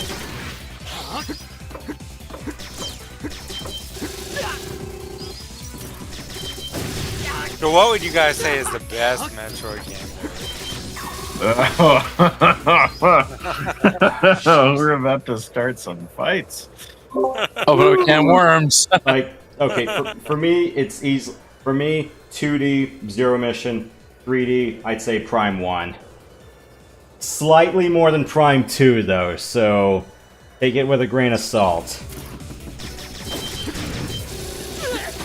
Yeah, for me, my favorite out of the 2Ds would have to be a tie between either Super or Zero Mission, though I do also really like Dread. Fusion I like too, a lot. But, compared to like Zero Mission, you kind of take it back. But, as for 3D, definitely Prime 2. I like Prime 1 as well. Almost as much as Prime 2. Prime 2 is my personal favorite. Prime 3 I like a lot as well, but it's just not as good. Prime 4 just doesn't hold the candle.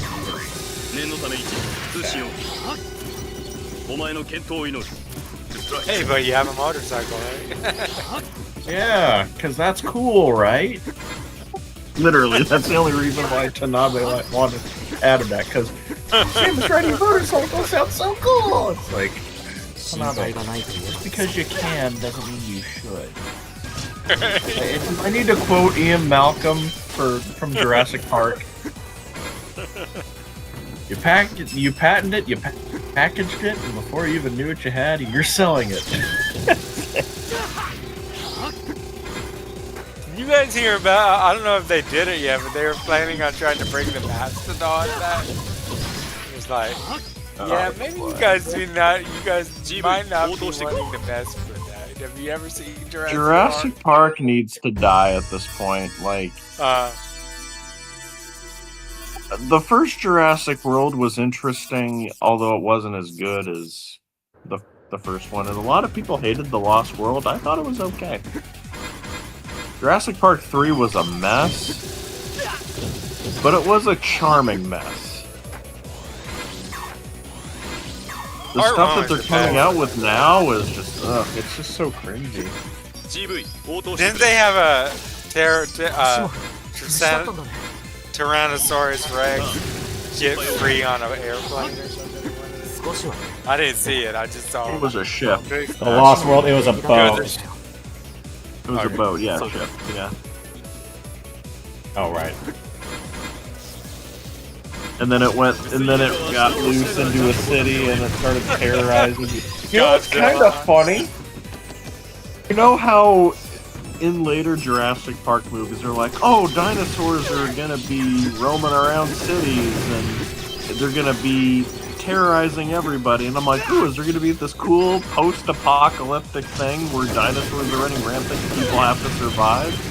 No, of course not. Locusts. And oh, by the way, people keep dinosaurs as pets, and you know, you could see someone riding a Carnotaurus. Like, it's like, come on. That's what I always thought was cool about Star Wars. Remember in A New Hope, how some of the stormtroopers in Tatooine were riding those lizard creatures? Yeah, like banthas and stuff. Yeah, that was Dewbacks. I think they're called Dewbacks. But like, why the heck are you riding? Or you know, there's just a Carnotaurus just running around, and then everyone just thinks of it like, oh yeah, it's just another Tuesday. Then the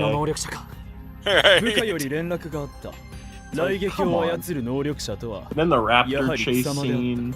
Where, you know, like they're like custom raptors, and they're just running around chasing everybody, like, but they're so slow. It's like the bikes aren't even driving that fast, and it's super slow. It's like, come on. They just want to try to get as much money out of that as they can. I mean, the franchise.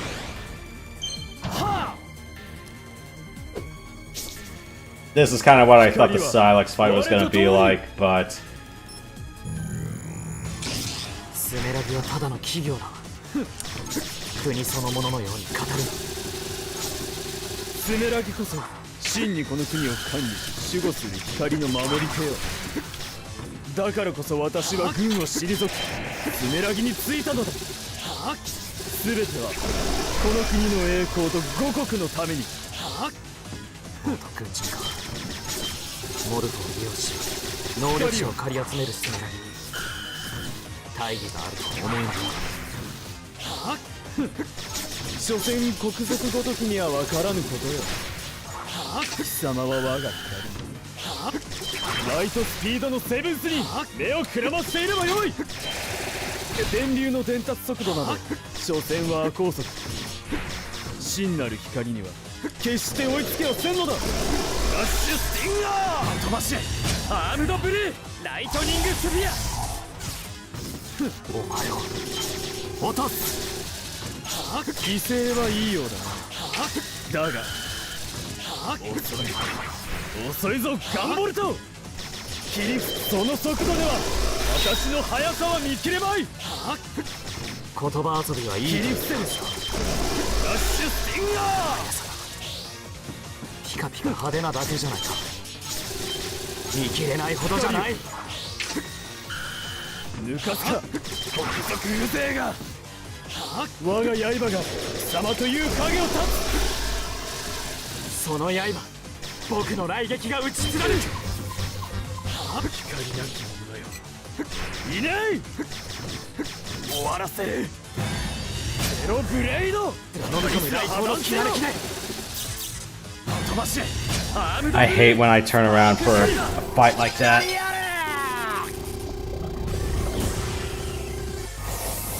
I'm not gonna full LP this kid even if you made me try. And no, I'm not gonna do a no-hit run. I'm not that insane. GV、お前があの能力者を引きつけておいてくれたおかげで、こちらもタワー内の制圧に成功した。このまま落ち合おう。いけるか？問題ないよ。このまま合流ポイントに向かう。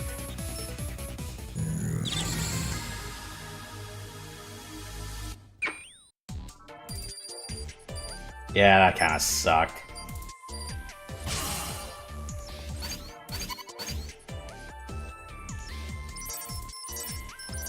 Yeah, I just wanted to show the game off. I was like, why the hell not?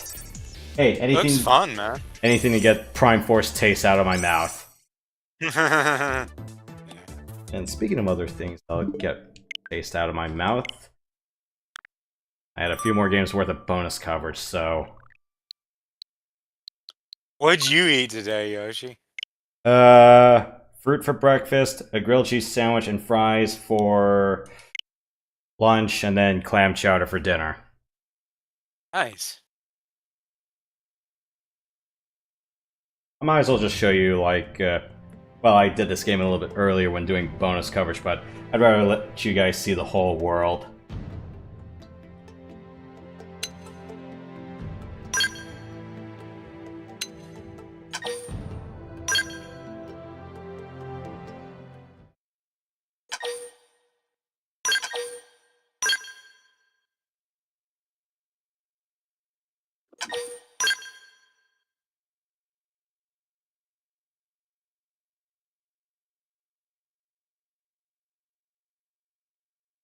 Yeah, and this was kind of a little bit of an endgame thing where I did get a mech and all that other fun stuff, so...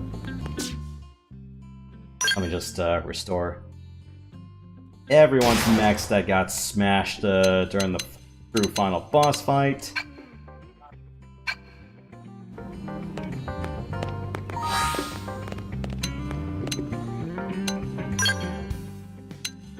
Oh, my crew.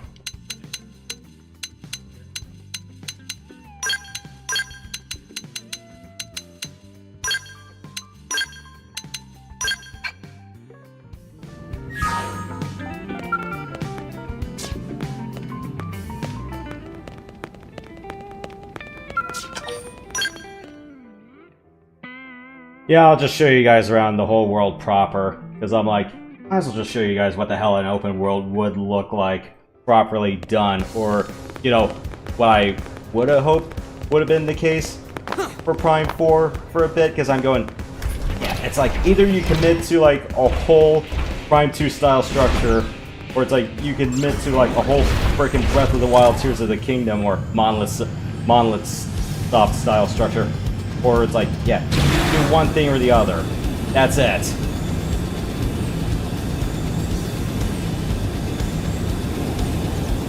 End up failing in both cases. Tried to have your cake and eat it too, it just doesn't work that way. Once you do something, you gotta commit. Though, again, if open world doesn't work with Metroid, then don't try to do it. You know, like... But oh, he saw a comment that one person wrote, like, I would love to see an open world Metroid game, but that... And then everyone else was saying, that's a terrible idea. Don't do that. Yeah, or I would say, like, if there's one team you could probably trust to make a world with enough breadth and depth to do it, it would have been Monolith Soft. Don't try to do the shit on your own.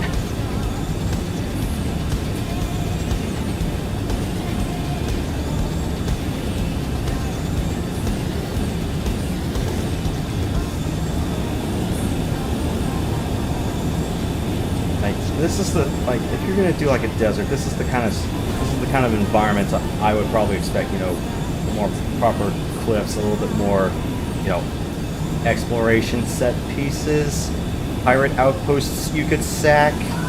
Or he didn't, yeah, exactly, well, he didn't want that because he didn't want to distract from going from zone to zone.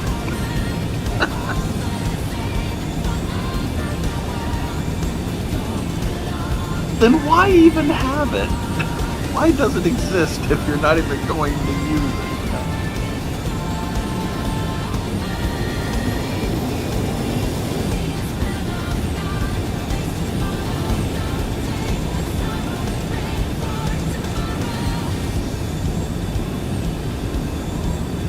But yeah, it's like, yeah, proper set piece design matters a lot. And I'm like going, that's the one thing that I kind of felt Prime 4 fell short of. When you compare it to Starlink, which is pretty open, but there's a lot of things to do out in space, and even also on planet side, when compared to any Monolith Soft title, or at least the ones that they've worked with Nintendo on, I'm going, yeah, for hell, it's like, even with Valve when it came to making Half-Life, I'm going, yeah, it's like, if you guys don't have proper set piece design, then I'm not gonna care. It's like, Prime 1, you have proper set piece design through Chozo Ruins, and at least, you know, the lore kind of built itself, or at least you go through Fendrana Drift. great place. But also, you could start filtering more about, okay, what have the Chozo really been doing here? And then it's like, also, what have the pirates been doing here? Exactly.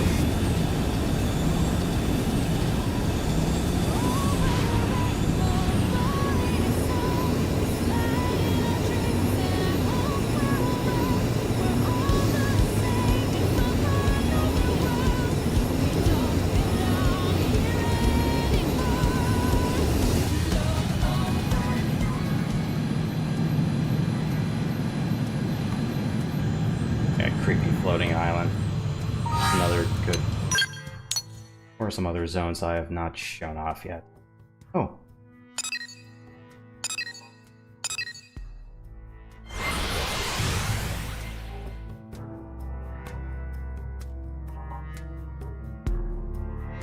I mean, I'll give Fury Green its flowers, but...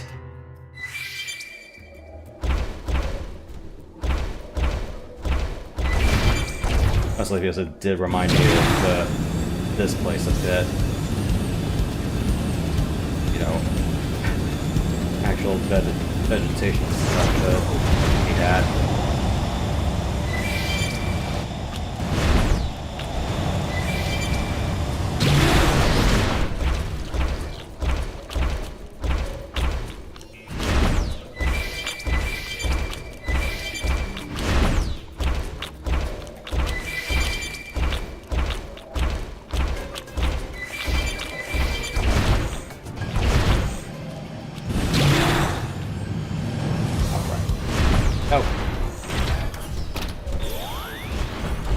Oops.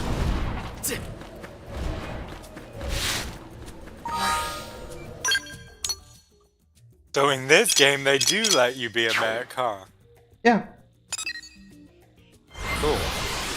Halfway through the game, I mean, you can't... Go on. So yeah, halfway through the game, you can do the qualification tests to be a mech pilot. Yeah, you can't have mechs and then not let you have Neo, like in Prime. I mean, you can, but it's just, you know, to me, if I see a mech, then like, first thing I want to do... If you want a Metroid game with mechs, then play Federation Force. Oh, it has. Yeah, but it's... and those are, that's your I can understand... I can understand they wanted to focus on Samus, like, personal combat. But it'd be cool if there was at least one part of the game where you're a man. Instead, we got the motorcycle. Or do what Star Fox Adventures did and let her fly her gunship around in high orbit of the planet, or, you know, do some other things. Yeah, even though you didn't have your access to that. Because you were in a totally different planet. You see the gunship at the very beginning of the game, but then you never see it again. It's like this, it's not gonna be here. It's like, yank. And in every other Prime game, you could return to the gunship and save and do whatever you needed to do. Not in this game. There were Prime games, they were the 3D ones. The first 3D, like Prime. Then there was Other M, which, you know, was not that great.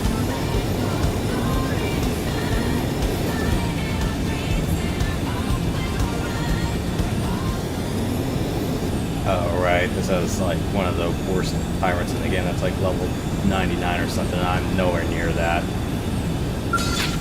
Nope. Nope. Maybe better than that, but I don't have proper builds for that yet. But yeah, you kind of get what I'm getting at with the, you know, set piece and world design.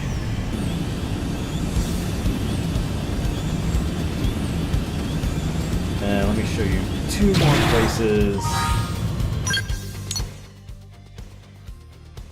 So, Great Plains, desert, jungle and wooded area. And let's show you guys a nice snowy or pollen heaven. No, not pollen heaven. Pollen heavy area.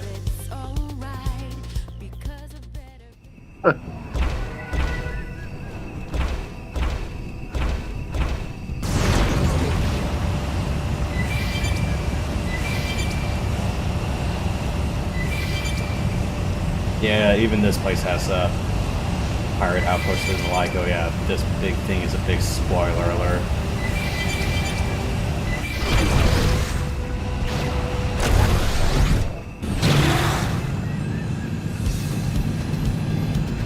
Pirate bases are, oh, okay, not really a pirate, but more like space mafia bases are on the edge of this place.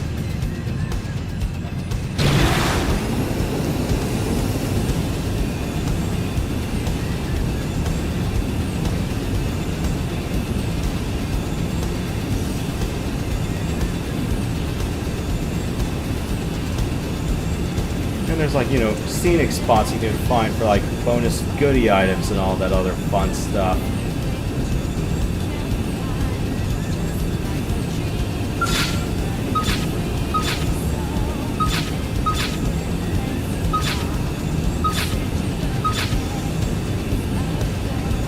I mean, I guess I could show off some mech combat in a hot bet.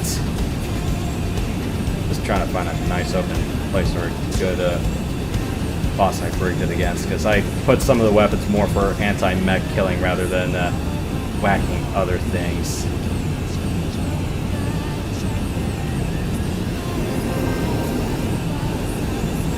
I don't think I didn't check that place out.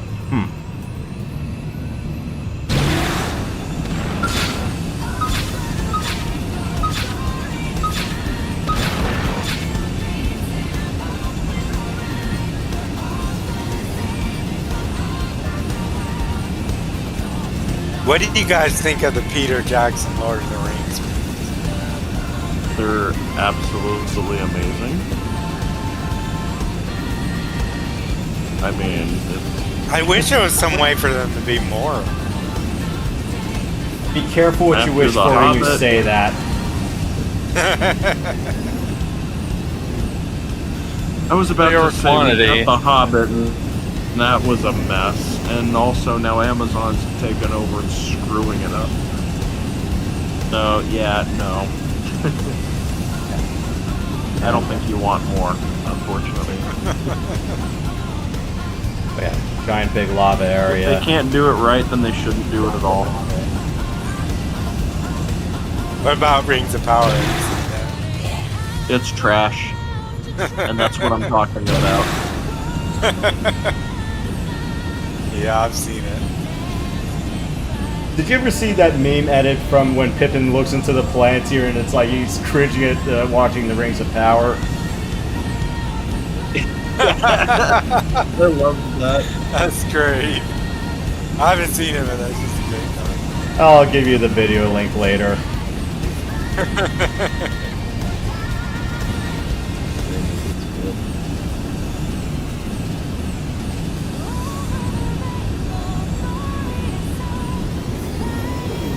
Yeah, this big castle is where boss's base was. Or at least the big hostile faction. But yeah, it's like, you kind of get what I'm getting at with proper set piece design. You know, going back to Star Wars, you remember when did you guys see the special edition in the theater? Melee attacks next. Or was that a little bit before? Well, me, one of my brothers, my mom, one of his and his friends, my mom were just casual Star Wars. And they liked it. They didn't know all about the lore. But we were watching Return of the Jedi. And afterwards they were like, why did they take away the Ewoks? And it's like, that's what we've been saying.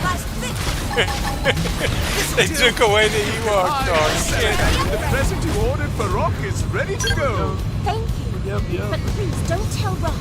I'd like to surprise. It was kind of silly, but it was kind of cool. They transferred it to that more classic.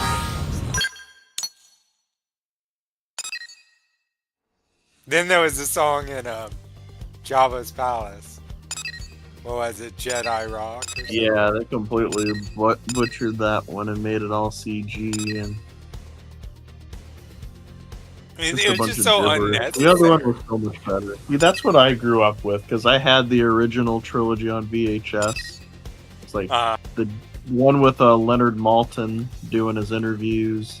Right, I had that too. The 1995 box set. Yeah. Yeah. Mhm. That was a good one. Those are the ones that I grew up with. So it was annoying listening to the interview over and over and over again before watching the movie. I had to fast forward through it all. Right, right. Yeah, that brings back some memories. Or I had the VHS version of the Terminator, and yeah, I'm just gonna say this though, I'm gonna shoot myself before I ever have to listen to the remastered version where they changed the weapon sound effects. I'm like, why the fuck would you guys do that? You guys made the whole damn thing sound like Perfect Dark instead.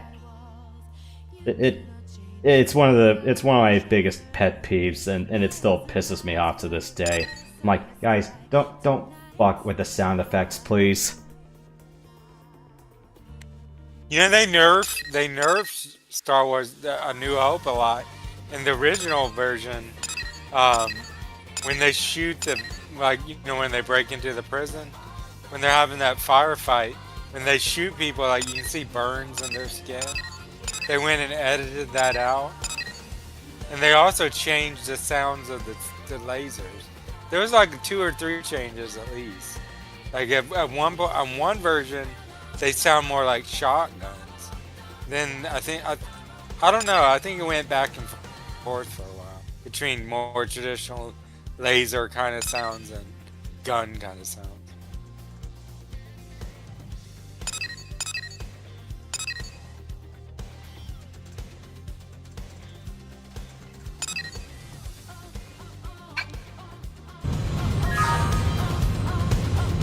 I think I've shown enough of this world for you guys.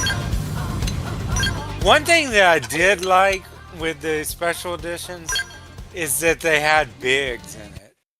I mean, like it showed him meet up with. That was kind of important for the plot because, you know, before that, I mean, you could surmise that it was Biggs because when they're in the firefight, he says, you know, he mentions Biggs, but it didn't really drive home that that was his friend.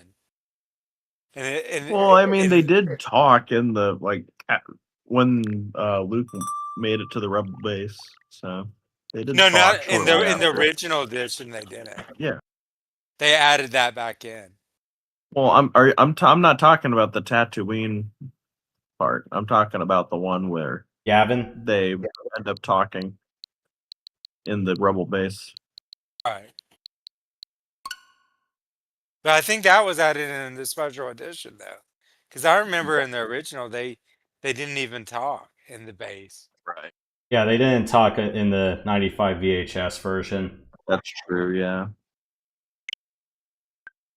My point was that was a good addition, but by the time they got to Return of the Jedi, they were like, how can we edit this? Were they trying to piss fans off or something? No, that's Kathleen Kennedy's job. The problem is George Lucas just decided to change things that he thought were going to work out. And just like that. He thought he was making it better. Kathleen Kennedy was trying to sabotage everything and make it worse. Yeah, but then again, it's like George had a couple of other guys like Steven and Lawrence and a few other guys that actually, you know, had a say in the writer's room. Right.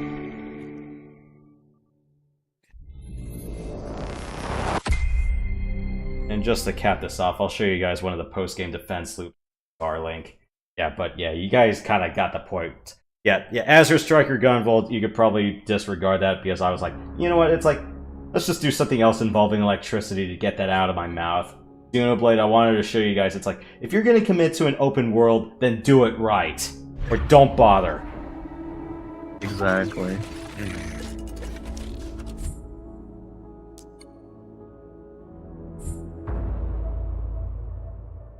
You guys remember Dinotopia? Yep. I used to like that as a kid. I only saw it once. There were books too. Right. I think the books were first, and then they made the movie afterwards. People say that George Lucas was real influenced by that on Naboo. I don't know how true that is, but...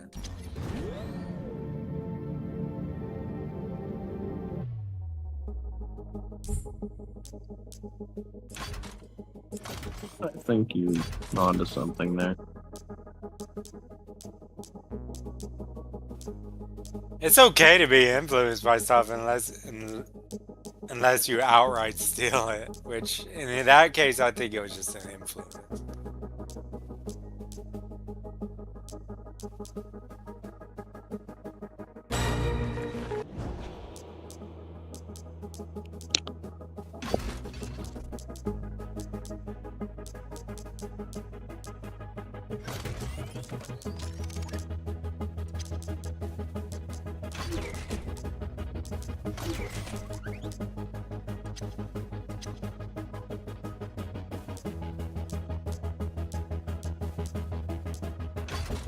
Leave it to me.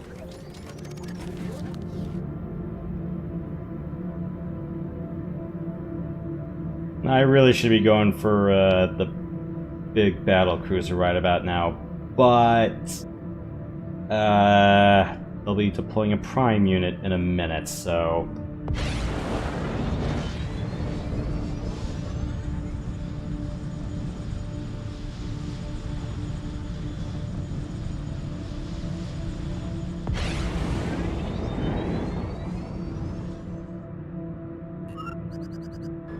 I'm picking up some wreckage near your position.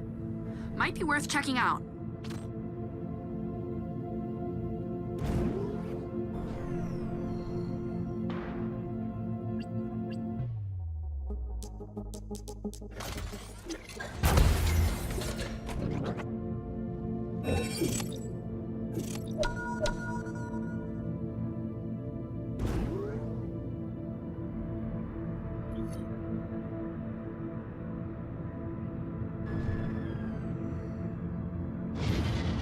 Alert. Readings indicate a new Legion Prime has been deployed on Atlas.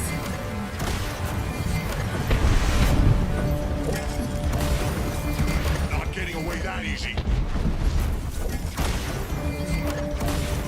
Everyone retreat!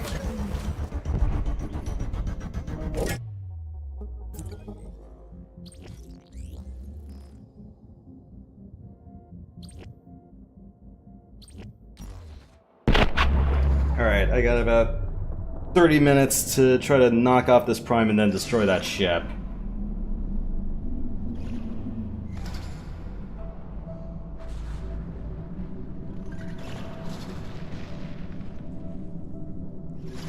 What's up?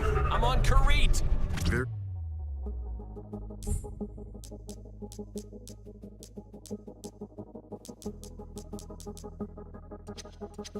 Few Legion readings on my end.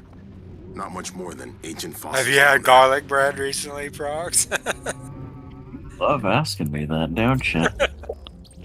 It's becoming no, unfortunately I have not. Looks like our allies have got a lock on Kareet's Prime. You can see it on the How star far? map. That joke goes back years, doesn't it?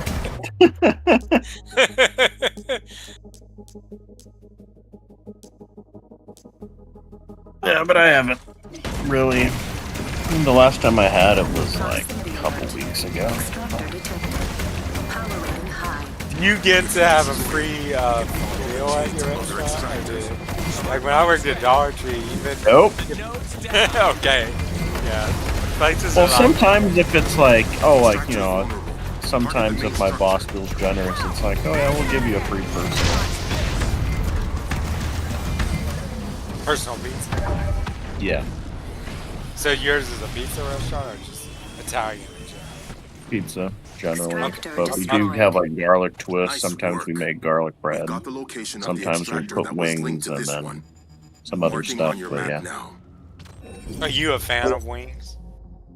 I like the wings. Well, they're okay, especially if you put buffalo sauce on them, but...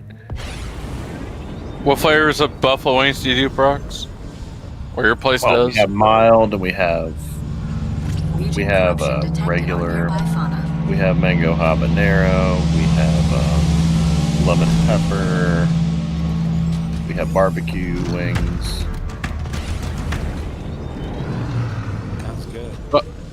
Well, garlic parm. Yeah, I said that. Garlic parmesan. Yeah, that. Some cores, we could use them. I said lemon pepper as well. Yeah, so garlic parmesan. We do have that. Do you guys like Wingstop at all? Warning. Atmospheric It's okay. Flight engines I think Popeyes is better. Gotcha. I think their chicken sandwich is top notch. That's just me. Wingstop or Popeyes? Wingstop for family.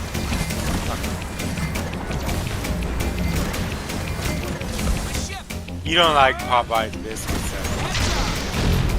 No, they're too dry.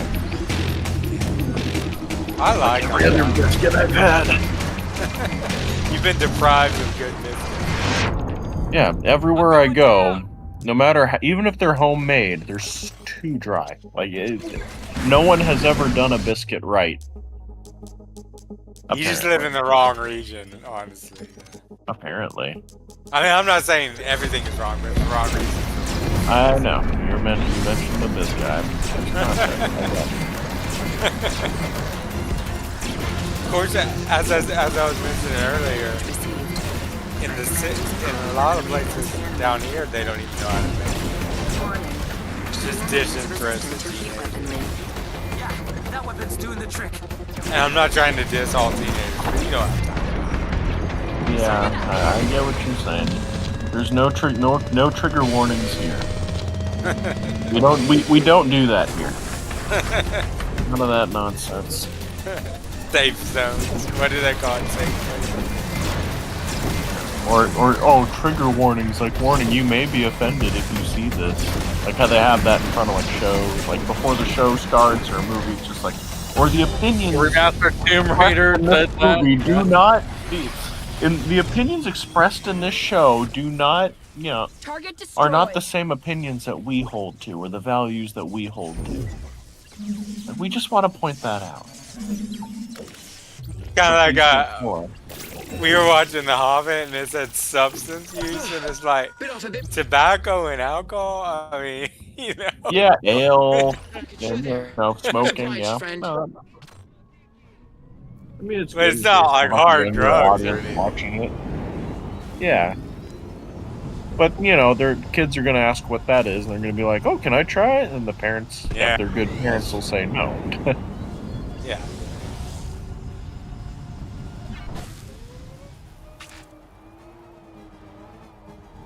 Looks like you got some extra cores there, Chief. Why not let us take them off your hands?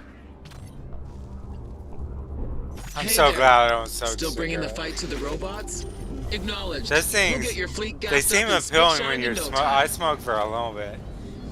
Yeah. They seem appealing, but when they get into your clothes and everything, in your room, they make it really stink. And then you turn into Cyril. Yeah, pretty much. I don't even want to know.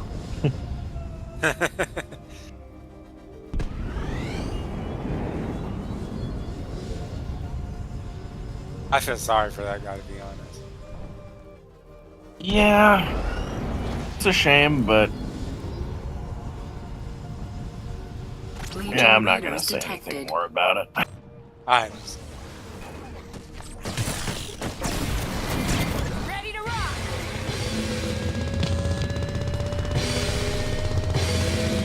Now this is a cool desert. This is how you do a desert. I see why you're showing us. There's actually stuff in the desert other than crystals.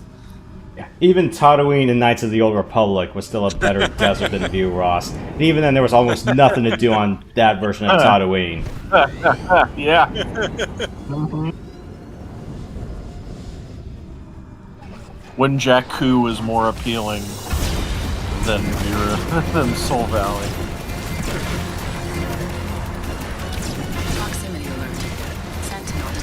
And it's kind of funny because when you read the interview, you know that they basically say like, oh yeah, well we knew we screwed up, but we didn't want to restart development. Like, okay.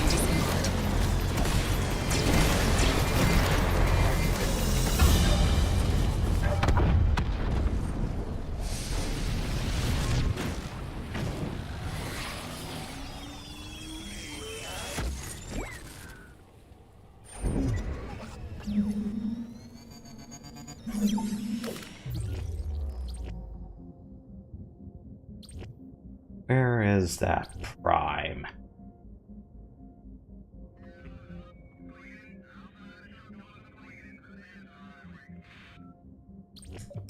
Found you.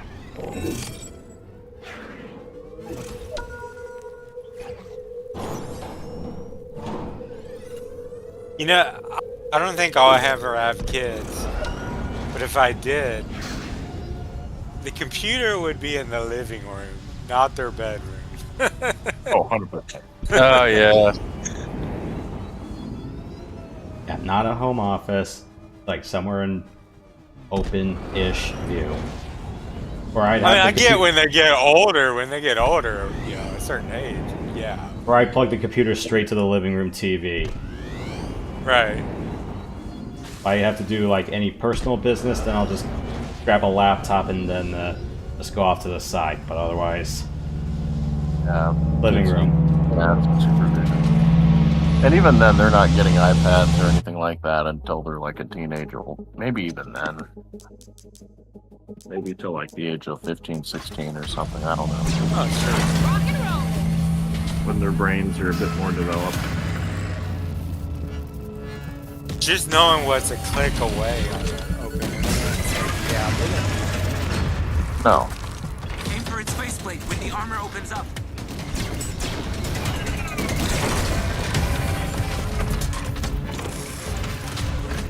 It's on the move.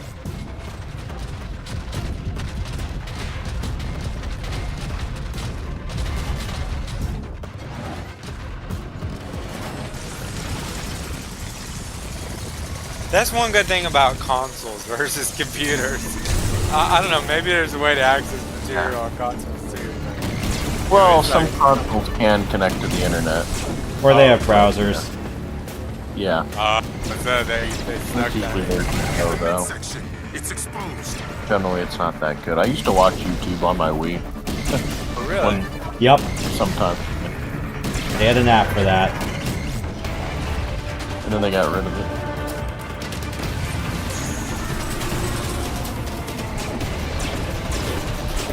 What do you guys think about the age verification thing?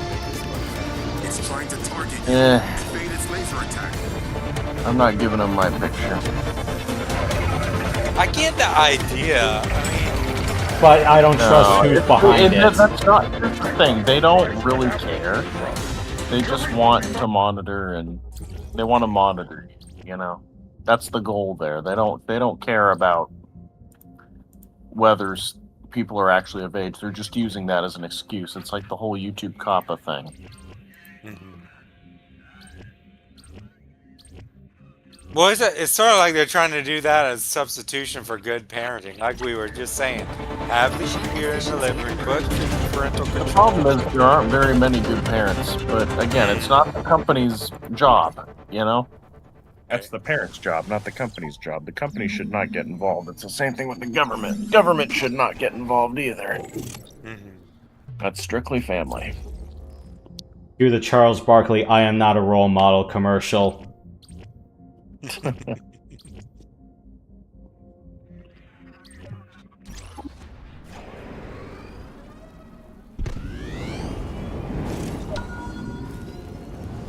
Right now, it should. I think I've done this in less than 30 minutes in game time, so let's get up there and destroy that battleship, shall we? Our prospector allies have delivered a shipment of electronics. You guys ever see the tripods? Wrong. Looks like you got some extra cores there, Camera Chief. tripods, or are we talking War of the Worlds, or what? It was We're taking this real back, BBC Chief, science bit by fiction bit. Wait, series. that's a prime core. Did you take on Prime pretty by old yourself? now. Amazing Maybe work, that, I Chief. was wondering Thank you. maybe they made a remake of it or something. Are you talking the Ice Cube version of War of the Worlds? No, it wasn't War of the Worlds. It was its own thing called the tripod. Maybe influenced. It sounds like a War of the Worlds spinoff. Yeah.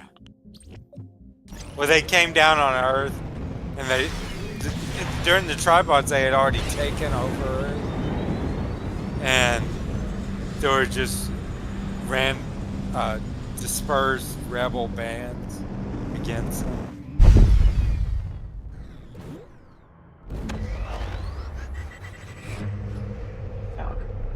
go to hyperspace.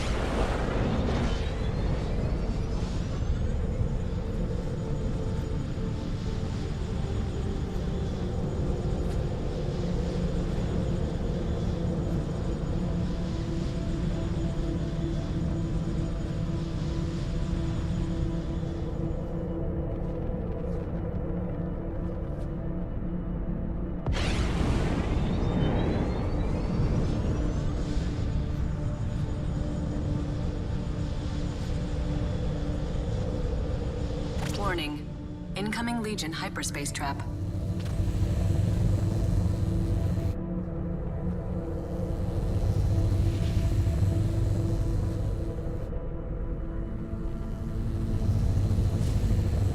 Warning. Dreadnought defenses engaged. Prepare for battle.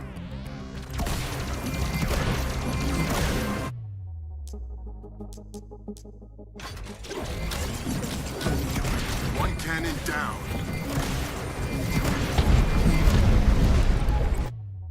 Alright, I gotta change the vessel here.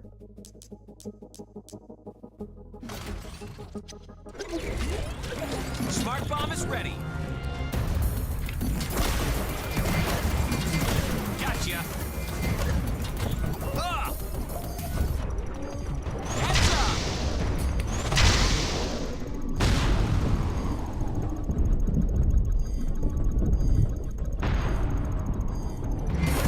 Come on. Dodge this.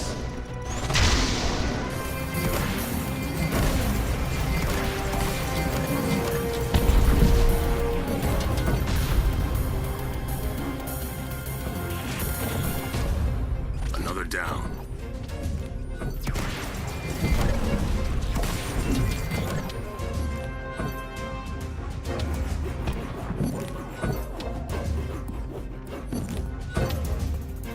Here we are. We gotta take out these defense cannons.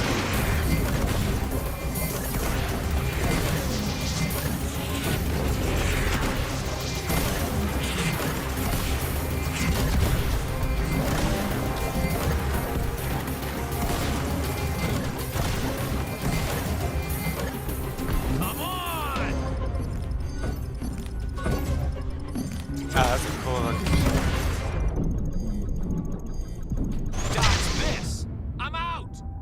Oops. Yeah, that was not a good craft to use.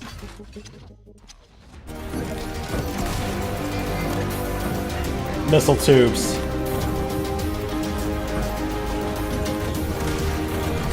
Guys, I can't reflect all this forever.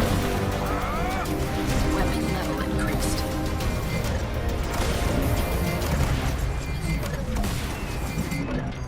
I'm going down. Why are these crafts so terrible sometimes? Or I need to pick another gun.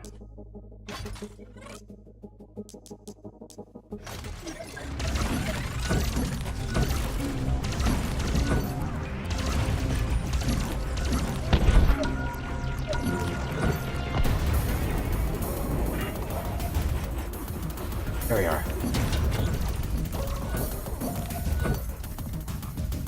Piece of cake.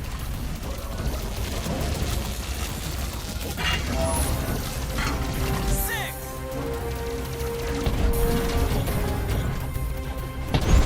Heads up.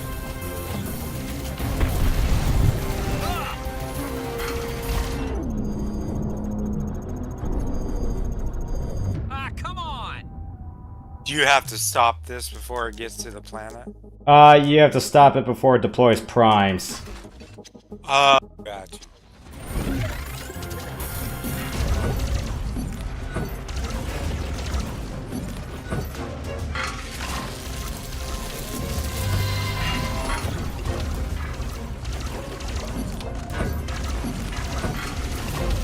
Fools! Fire the missiles! Don't let them get inside this dreadnought! Missiles incoming. That launcher is our way in.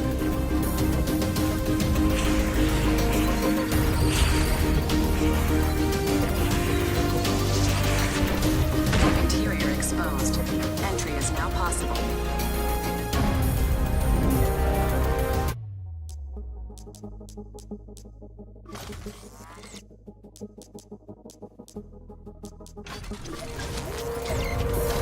Starlink is inside. The defensive lasers should take care of them. This looks really fun, man. Yeah. Like I said, anything to take Prime 4's taste out of my mouth. This just happens to be one of them. But yeah, you kind of get why I started picking some of these games. Oh, yeah.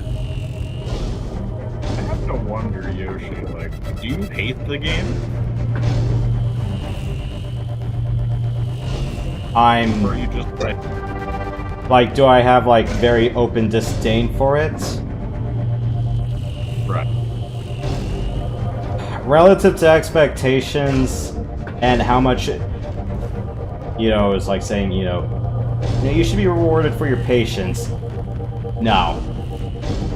No, I haven't. Yeah, not for sure. Yeah, I can agree with that. Because unlike Dread, I was not rewarded for my patience. But yeah, it's like whenever you hear like things about open world, it's like it kind of really pisses me off because it's at the point where you're going, you know, you've had other games that have done this right. It's like, what the hell? Honestly, I knew it would have been a disaster if they tried to go that route. Yeah, which is why I'm such a big person of, you know, if you're gonna do it, commit to the bit, don't half-ass it.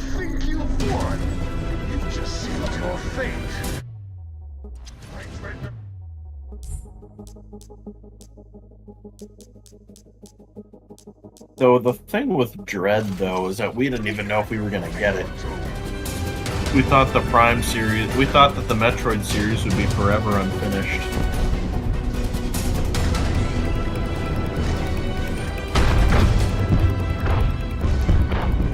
And then, you know, Sakamoto would kind of revive the idea of doing Dread, and then he would stop again because, oh, nope, technology's not up to par. Then he would start up again. Nope, technology's still not up to par, even though it's a Wii U. But I get it, the Wii U didn't sell very well, so it's like, okay, we're not going to do it, we're going to wait for the next console, and then we'll do it. But we all thought that Dread was never going to happen, or if there was a Metroid 5, it wouldn't be called Dread. But then when that trailer came out, everyone lost their minds, and rightfully so. There won't be a moment like that in a long time.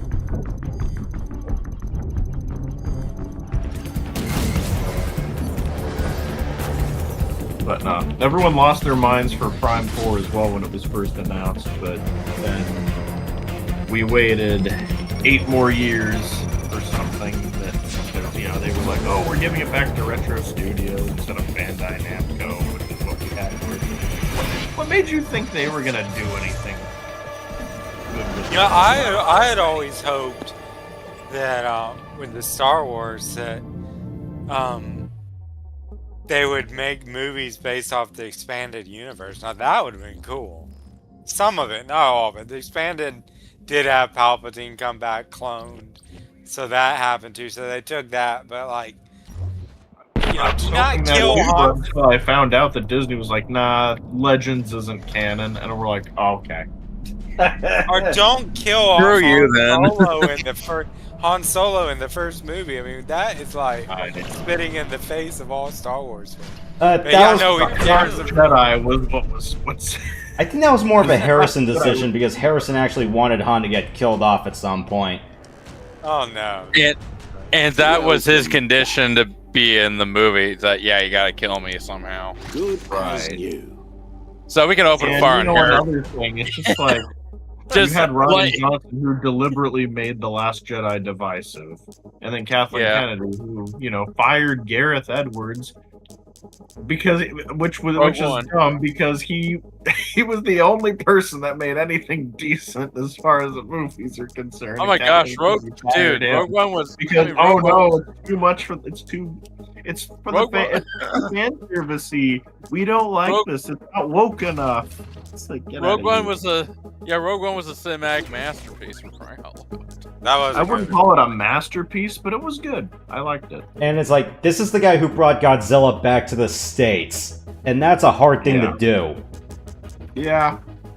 Actually, no, it's pretty easy to do. You just need to be a fan of the series and respect the source material. The one we used to always watch back in the day was Godzilla vs. King Kong. Now, that was a pretty good one. That was a good movie. I was very What can I happy do for my when I finally got to see entertainer? that movie, and I thought I was gonna have to wait like another year because of like the shutdown. But then they released it earlier, and I'm like, okay, good, thank you. At least I have something to watch while I'm stuck at home. So they made a remake of that one? Because I'm thinking of the old, like, 50s or 60s. Yeah, well, they didn't really make a remake. It was more like from a different universe entirely. But there was a Godzilla, a King Kong versus Godzilla back in the Showa era. Yeah, it's essentially split into multiple continuities or multiple eras. You had the Showa era, what was the second one? The Heisei era, and then the Millennium era, and then... The Millennium era, and then we had 10 years without Godzilla until 2014. Then that launched the Legendary's Monsterverse, which... And then Toho decided to make Godzilla movies again. It's like, what was the holdup last time? Like, yo, why wait 10 years and we got Shin Godzilla, which was the first Toho Godzilla movie we'd gotten since Final Wars. And then we got -1, which is probably the best Godzilla movie ever made. I always thought it was cool in the old ones how the humans would like try to fight Godzilla with tanks and stuff. Yeah. It's like, give it up, dude. Try intercontinental missiles or something. Or giant freeze rays backed by MLRS batteries.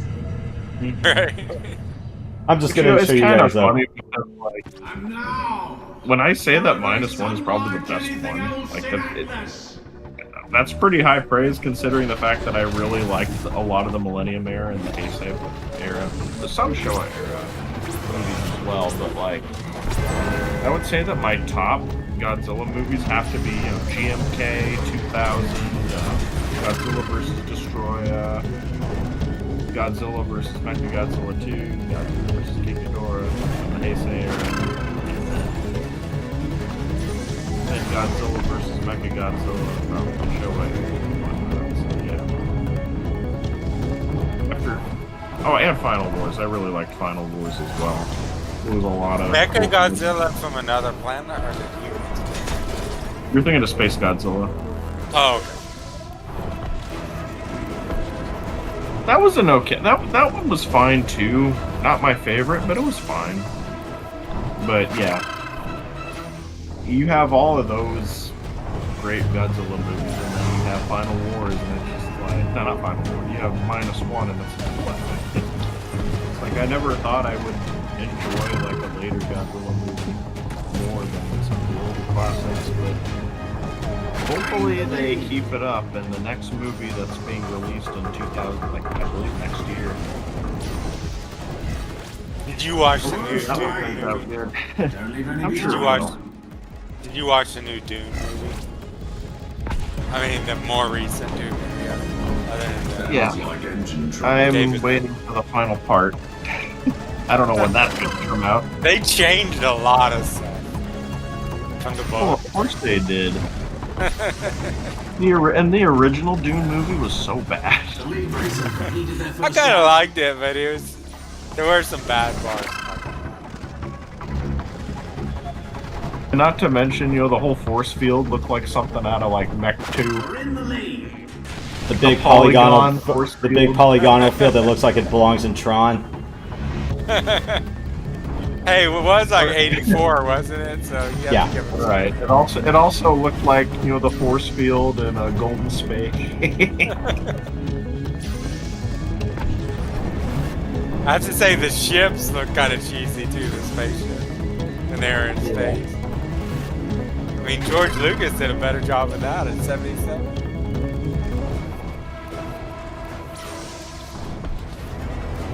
I wonder how didn't George Lucas use models for a lot of miniatures, yeah. That was how Ridley Scott's Alien did it, with miniatures and practical effects and bodysuits and all that.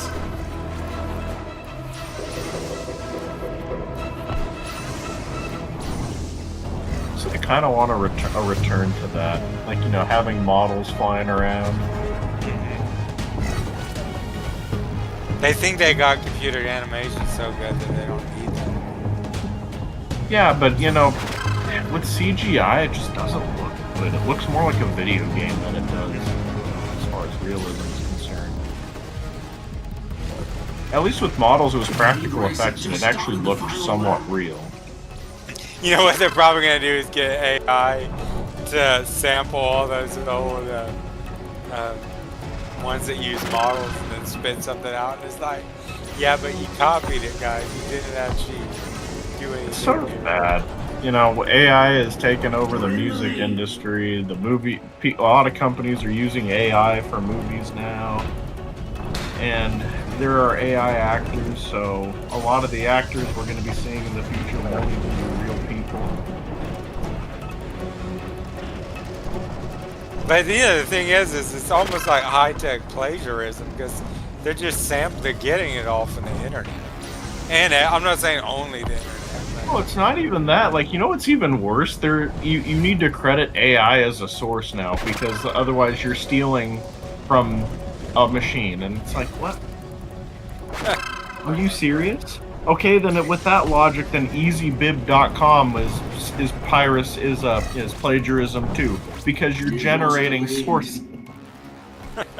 I don't know. It's dumb. You're generating links. You're generating, you know, works-cited stuff. Oh, what? Am I? Did I plagiarize EasyBib for generating works-cited stuff? It's really stupid. It is. I mean, it can be a real powerful tool and fun to use. It's just when I heard about that they were doing, people are actually using that music. I was like, yeah, that's bad. Anything that makes people lose jobs. I know I'm a windbag about this, but I just say, if you want capitalism to work, people need to have jobs. Exactly. It's just basic logic. The problem is they don't want capitalism to work. They want to release. They don't want to get rid of capitalism. They want to replace it with socialism. A vast majority of world leaders are pushing for that nonsense. UBI and all that. So unfortunately, yeah, it's capitalism is the enemy. Everyone wants socialism for their new world order, you know. Well, I can understand being against like greed in companies and stuff like that, but I mean, sure, a strong middle class, a strong middle class is what's kept us away from a socialist revolution. I mean, you got to give people some. Look what's going on in New York. We're seeing socialism in action right there. And they also, I don't know if they still do this. Did you ever hear about the catch and release program they had in New York? We've talked about that before. Yeah. Yeah, and then they got rid of that. Which is good because it's like, you know, we should catch and they should not be released. The dumbest idea I've heard. See, there's liberal and then there's stupid liberal. You gotta know the difference. The problem is, it's like, you know, there aren't Democrats anymore. They're all leftists now. The vast majority are leftists. And that's the problem right there. Because all the Kennedy era Democrats are pretty much out.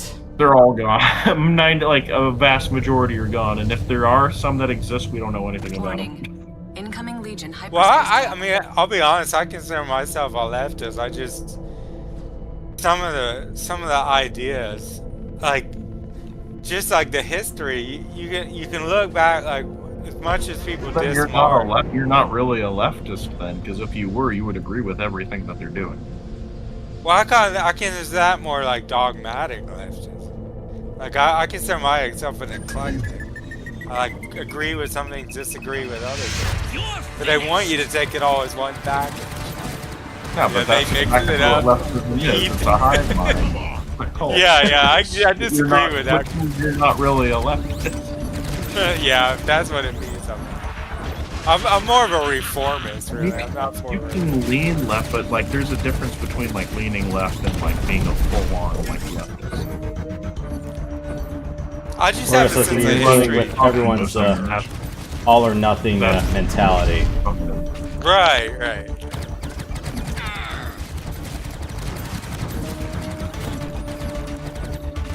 It's like if you look back at Marx, whatever you can say against him, he lived in a way different time than now. Like, there was still child labor, women, people were working like 80-hour work weeks, horrible conditions in factories. So it made sense to think that it would take a revolution to get rid of this, but sensible countries added in unions. I know they're not perfect, but labor protection. Unions are horrible now, like especially. I know they're horrible now, but at first they did some good at first to fight against, basic unhumanitarian, inhumane conditions. But like labor law and stuff. There's a double side to everything, unfortunately. Yeah, there is. Did you ever see On the Waterfront? Before they didn't. But I guess my overall point is, making a middle class where people can live a comfortable life, that's what's kept us away from revolution. If we had kept up the 80-hour work weeks and the inhumane conditions, I'm pretty sure we'd be in a war zone in America. Yeah. But But it's good that we have a middle class. If we didn't have a middle class, well, they're trying to get rid of the middle class. Right. We just received a shipment of I'm all for the middle class. But see, I think the middle class should include musicians, artists, all these people that are getting the shaft right now. I know the middle. I'm not trying to say the music industry has always been the most, best conditions. I mean, it can be shady, but there were some people that could live off music. Now it's like those people are just so undervalued. You're lucky to get. If you're lucky. It's a hobby at the end of it. No, you can't really do it for a living, or unless you want to sell your soul to like Hollywood and the publishers.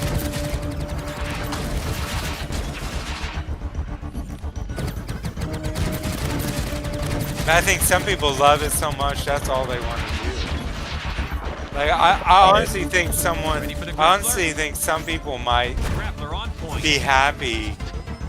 The true passionate ones might be happy making like the equivalent of $15 an hour. I don't see how you can support a family with that. You can't. Yeah. They got them cooked. What'd you say? Oh, I said not even 20 an hour. Now that's how you get rid of a pest. Nice work. Man, I don't know what we need to do, but we need to do something. I think the Democrats and Republicans, the Democrats and Republicans need to come together and be like, yeah, guys, we get that these are for-profit companies and they have to try to increase their bottom line. But I just think some regulation of AI needs to be like, but if it means all these people losing jobs, do you not see how that hurts capitalism too? They don't care. They have all the money and they're taxing us to death, so they don't care. They're doing it. Vast majority are doing it on purpose. There are some people who are fighting it, but they're very few. But for the most part, yeah. They seem like 20 years behind the issues. Again, it's done on purpose. They know better. They don't care. That's the problem.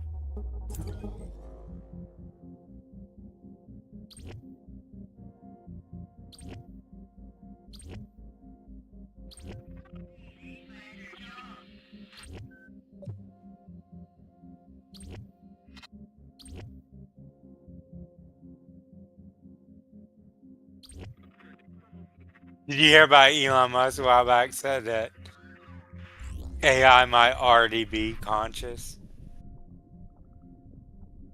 That's surprising. It's like, now are we supposed to treat it? Is it like Blade Runner? Are we going to err in the opposite direction and treat it inhumanely? What we should do is we should have people watch Terminator or anything else that had anything to do with AI. There was this other movie where you could where this woman got like scanned, and then they created a digital copy of her, and then she was doing commercials and a bunch of other things, but it wasn't really her. It was an AI, an artificial copy of her. Or just go through Phantasy Star 2. It was an 80s movie. Yeah, Phantasy Star 2. I still need to play that, man. Yeah, it was an 89, and spoiler alert, the Mother Brain AI system goes a little bit batshit insane when Darkfall seeps into it, and guess what? Kills damn near half the solar system. Oh my god. Now this is a beautiful planet. Look at this art direction.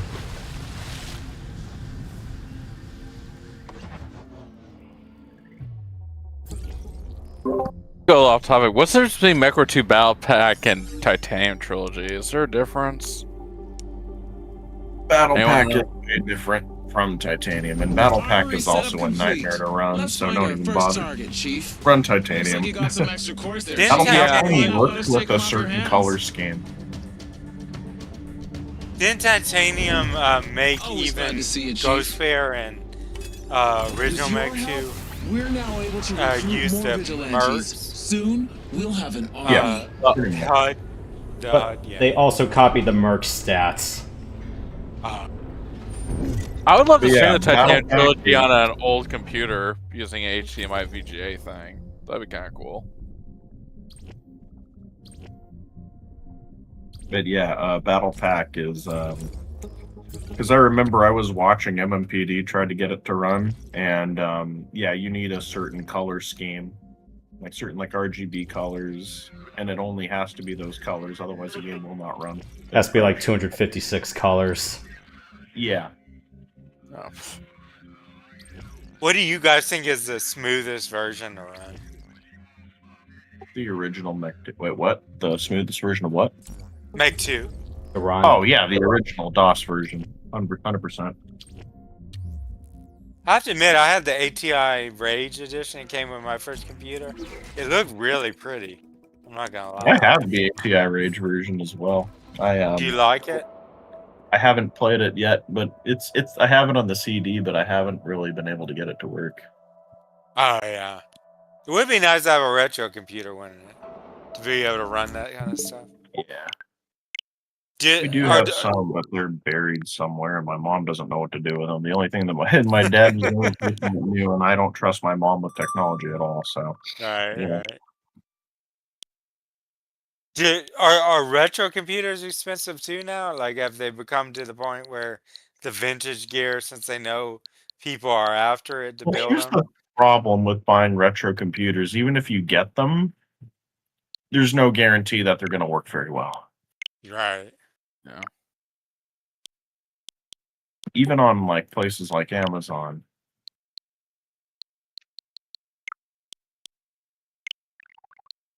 Well, I wouldn't have them connected to the internet, that's for sure. No. Unless you want them to explode. That's a good way to do that.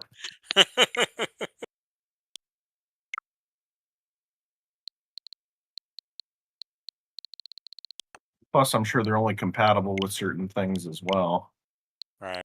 You'd have to get the old PS2 plug peripherals. Yeah, I'm pretty sure they can only stand certain internet speeds as well. So yeah. Are they as needed as they once were? Because I mean, now that you have GOG and DOSBox and other VMs, couldn't you just do it that way? I guess it's arguable. I know some people just like the retro stuff for collection. Depends on the game, is all I'm gonna say. Okay. Yeah, exactly. Because some games won't like faster computers.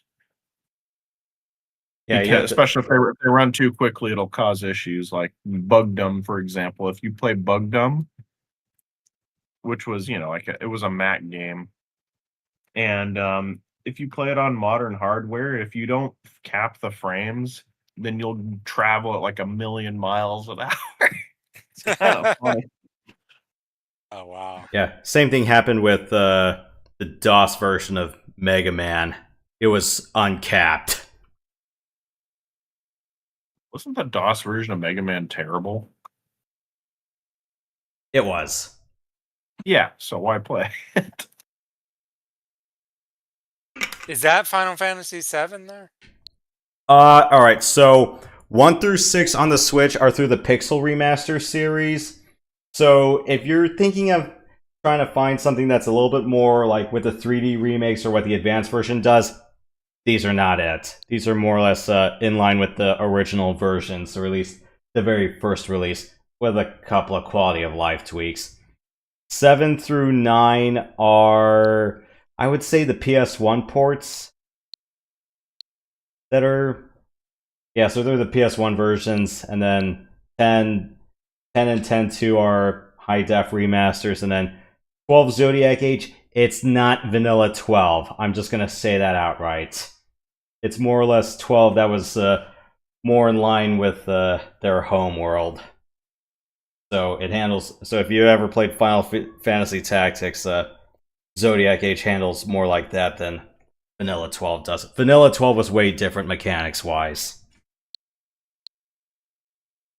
But yeah, I owe you the first Final Fantasy installment, like one of the main lines, but I'm gonna do the advanced version.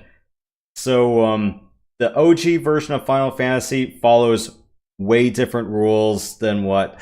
I don't know if the WonderSwan version came up with the new art style, but I know, or at least I believe the advanced and PSP versions follow a different rule set. The same rule set, but somewhat handled differently.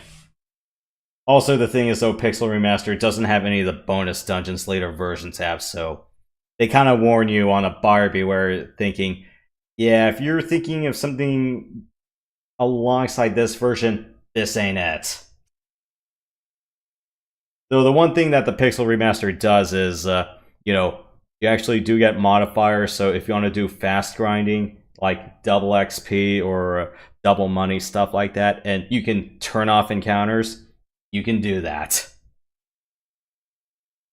So you don't get interrupted by fights every 5 to 10 seconds.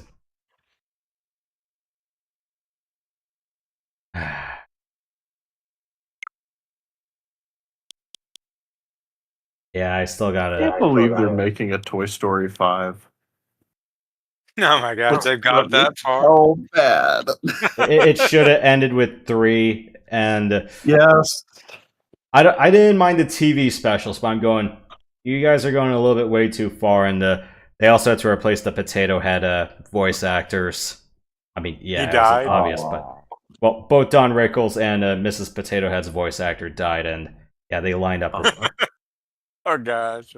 Do you remember in the first 3 Matrix movies how between the second and third one the woman that played the Oracle died? That's why they had a different Oracle. Yeah. That was so dumb. I mean, couldn't they have explained it somehow? I guess. No, they did that. They tried. They tried to explain it in Revolution, saying it's like, okay, someone coughed up the Oracle's appearance to the Merovingian, and that's why she changed her appearance. I guess that's the best you can do. I mean, what else could they do? Put her in CGI? Do like the...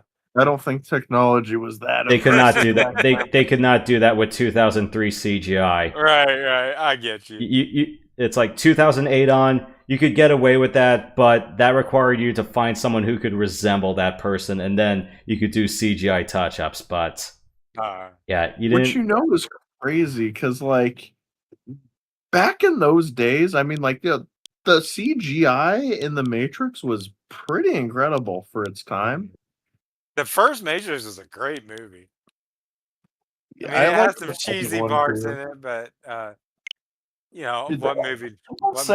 Mad Max has great car chase scenes. Fast and the Furious, great car chase scenes. It's like nothing beats those two. I'm like, have you watched the second Matrix movie? Yeah, that was a good car chase scene. I'm not gonna Probably the best one in my opinion. Best fight choreography too. When they were fighting with the swords. Yeah. That was cool. Yeah, the entire part with Neo against the Merovingian goons, I was like, that is some pretty damn good fight choreography, if not some of the best. Yeah, and they used real martial arts too. Like, who was that guy that taught them, that coordinated it? I can't remember his name. Either Korean or Chinese. You know who I'm talking about? The fight coordinator? Oh, it was in the behind the scenes, but I can't remember his name. Yeah, me neither. And then, you have the fourth Matrix movie where he just does force push. Like, oh my god. That was so bad. It's like, why did you need to do that? I'm like... They explained it in the movie that Warner Brothers forced them to do it. And they're like, we don't want to do this. But here you go. Oh yeah, because of the classic. Oh yeah, we still have this IP, and you guys can do it. I'm like, and this is the same shit that that Marvel went through when Fox still sandbagged their properties, or other companies sandbag the rights. Exactly. Oh man.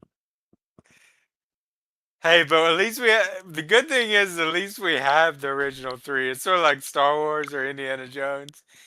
All this bad stuff is made. It tarnished the image, but the real source is still there. Exactly. It's not like the Middle Ages when the sources weren't there anymore. Like, I was reading a book recently, and it was talking about how during the Renaissance, what caused a lot of that was actually when Constantinople fell to the Turks. Greek scholars that had some of the original copies of Aristotle and Plato and such immigrated west to Italy to get away from the carnage of their city, and that brought the sources back to Western Europe. I mean, Western Europe had some of them, but they were often like bad translations and such. I don't know. Sorry for going off on a tangent. No, you're good. You're good. I find that kind of stuff interesting. There was a Star Tours in 1997. Probably way better than what they had at Disney. I think they got rid of Star Tours and they replaced it with that awful part of the park. When was the last time you went to Disney? Years ago. Yeah, it's been a long time for me too. It's expensive. And I don't plan on going back unless someone buys my ticket. Would you take your kid to it, or would you go somewhere else? I don't want those. I don't want grown men in dresses approaching my kids. Sorry. Yes. Where would you take your kid instead? Probably not Six Flags. Well, maybe not Six Flags unless they're a bit older, but or taller to ride those rides. But definitely not.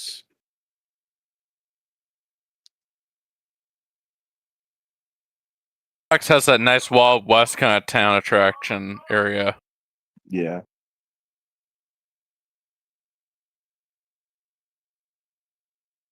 There's a lot of good rides on Knott's.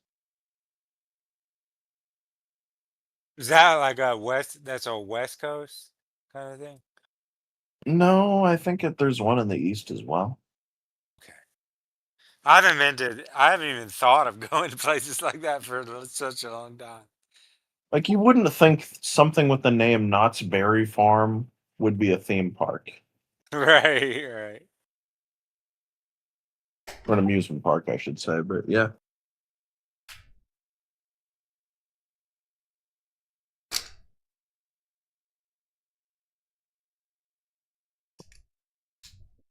Is there a Tron ride anywhere? Like where you can be like you're going into Tron?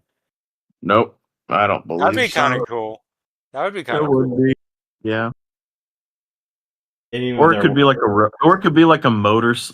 roller coaster kind of thing, kind of like Space Mountain. Right. Where you go in and then you have visuals and you're riding on a light cycle and whatnot. That'd be really neat. And it would have to be a roller coaster instead of like one of those like what's the like, horror one? It's kind of like movie ride kind of thing where you're sitting in something and then your seat's rocking around while you're watching something. Haunted Mansion, I think is what you're thinking of. Okay. Yeah, but that would be too slow. If it was something like Haunted Mansion. Well, nothing happens on it. It's just visuals and audio. Hollywood Tower It's Terror. one of those but that got rides where turned you know into you're Marvel. going in, but I was talking about like that's another place I would probably take my kids, like if I ever had any. Probably Universal. So expensive to start a family, though, man. That's the thing that's another thing they're screwing us on.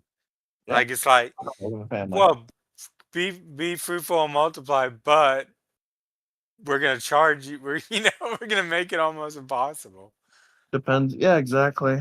Depends on the depends on where you live, but yeah, they're just gonna Honestly, you'd probably be better off moving to another They're country. gonna have a mileage tax here. They're gonna have a dog walking tax. Not even joking. I'm like, screw you guys. Yeah, that's horse shit. What do you think? Where do you want to move, Prox? If you had to get out of I California, have no idea. I mean, it depends. If things don't improve here, I might end up. I don't know I don't know if that's or if or when that's gonna happen. Like I said, all I know is I'm probably not gonna spend the rest of my life in Washington State. That much I know. How much do you guys? I know this is subjective, but how much do you guys think you would have to have in order to support a kid? I mean, like, what type of salary would you like pulling in minimum? I'd say at least or about a 6-figure salary. I would say. Oh yeah, North of 125 in my opinion, and I say this as someone who's in the upper echelon of 5 digits, if not 6. I was about to say, yeah, probably 5 figures at the most, at the least, I should say. I'm just glad to be a uncle. That's as close as I'm gonna get to having kids. It's too late for me. I'm not trying to whine. I'm just saying this is probably the truth. It's kind of sad. Yeah, it's not. I mean, it's not always the end all be all, but you know. I'm too immature to have kids. I'm like a kid myself. I'd be a drunken control freak. I think you guys would be good parents, honestly. I mean, the fact that you agree with me that the computer should be in the living room, that's a good thing. That's more than a lot of people. A lot of people are like, honestly, I let my kids watch anything. They can have a computer in their room and access anything they want. Honestly, you guys would be better parents than like 95% of parents in America. Well, 95% of parents By they that don't alone. want to grow up. They maybe they trade want- places. Well, so many people they want to do the drugs they want to do. They just want to have the Oh same my life. goodness. Yeah, don't even get me started. It's like, oh, you want to pacify your kid, just medicate them. And schools will encourage that crap too. A lot of public schools. You know what I always thought would I know this wouldn't solve all the issues, but have more recess. Let the hyperactive kids get it out of their system. I mean, 30 minutes recess. Have an hour recess. That would probably help a lot. Just like say, hey, run back and forth as fast as you can. Play. Exactly. I mean, I know in some cases I want to solve everything, but it's like it's so compartmentalized. It's like, 30 minutes long, 30 minutes playground, then back in sitting down all days. Not all jobs are sitting down. I mean, it's like they're trying to get everyone into an office job. It's like that's not the end all be all. I've had people say that sucks sometimes. Oh yeah, no, it does. No offense, I know Yoshi. I have I a know with standing my- desk, so that kind of cuts down on it. I got you. Like in my case, it's like, well, I'm going to be moving around. I'm going to be engaging with people, so that's going to be very helpful. But yeah, I just don't. They're giving. They just at the slide, like you said about medicating kids. They're like, we're going to give them this really powerful medication. They're going to be on it for the first 20 years of their life. then we're gonna take them off and everything is gonna be fine. It's like, yeah, that doesn't sound good, guys. Yeah, not to mention the side effects that could potentially happen. Will not only be dependent on the drug, but but again, you don't know what else the drug is doing to them. It messes with them mentally as well. Yeah, they're real powerful drugs. They're not things to toy with. ADHD medication, I'm like, no, the person just needs to learn to control it. Now, unless the person goes full on like psychotic, then it's like, okay, you need to maybe in a situation like that, it's like, okay, maybe, but Yeah, even I've heard not ADHD, but antidepressants. I've heard that the Columbine kids, the shooters, had recently got off antidepressants. And it's like, yeah, that was bad. Antidepressants were always a bad idea because it's just like the only way to cure depression is to is hope. And you can if somebody's off of antidepressants, then all of a sudden their body just kind of makes up for lost time. Then yeah. But That's they don't generally even what happens. if you tell a psychiatrist you're depressed, they'll prescribe you a drug so quickly without being like, how are your relationships?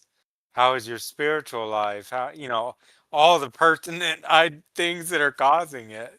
I mean, I'm not saying there isn't some cases where people are medically depressed. I just think a lot of it's situational. That's my opinion.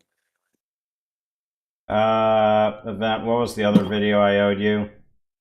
Okay. Sorry for getting your channel. Oh, I see. Sorry, Yoshi. We just go off sometimes. Well, yeah, and it's always a little disclaimer. It's like, one of the rules of the internet is sometimes anything you say can be used against you. I wanted you to be a little bit conscious of that. But yeah, what was the other thing you mentioned that I should have given you? The other video that I had in mind. What was it? Sorry, I'm just trying to look it up right now, but I can't. My short-term memory's kind of shot. I'm trying to think.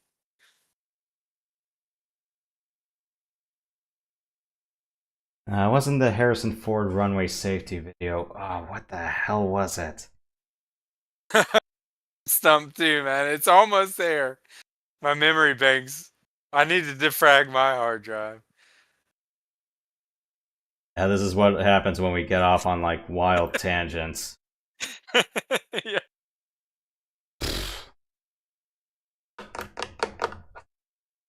Crap.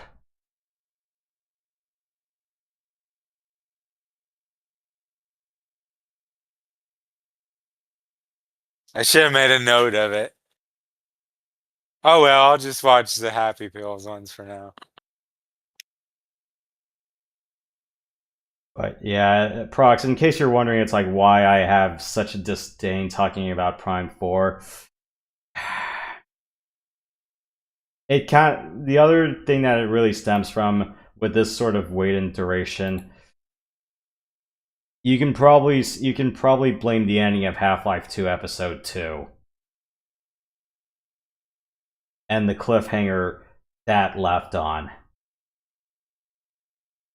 And then I'm going to be going, oh, you guys, I think you've pretty much given a whole reason of going, yeah. Like, I get there's a bit of tempered expectations on top of it, but it's like, yeah, it's a combination of the anxiety I get from that and the open world announcement. I'm going, it's like, you guys have had like a freaking, I don't know, 12 to 14 year head start on this. And there were many other games that kind of iterated it or at least did it better. I'm going, it's like, at least make some effort to match that. So they got. I didn't see that episode. They got Lisa on antidepressants? Yes. Oh, God, because Lisa was hitting like peak nihilistic phase of her life, and That's when you need to read philosophy. Camus offers a way out of that. I mean, that would be a whole other topic I won't go into. Yeah. But yeah, back to the game discussion. It's just yeah, it was just like, don't give me hope like that. And then the fact that it kind of crashed down the way it did is, yeah, it's like I don't make this sort of anger or disdain lightly. You give something enough time, it's just gonna stew over the way it does sometimes.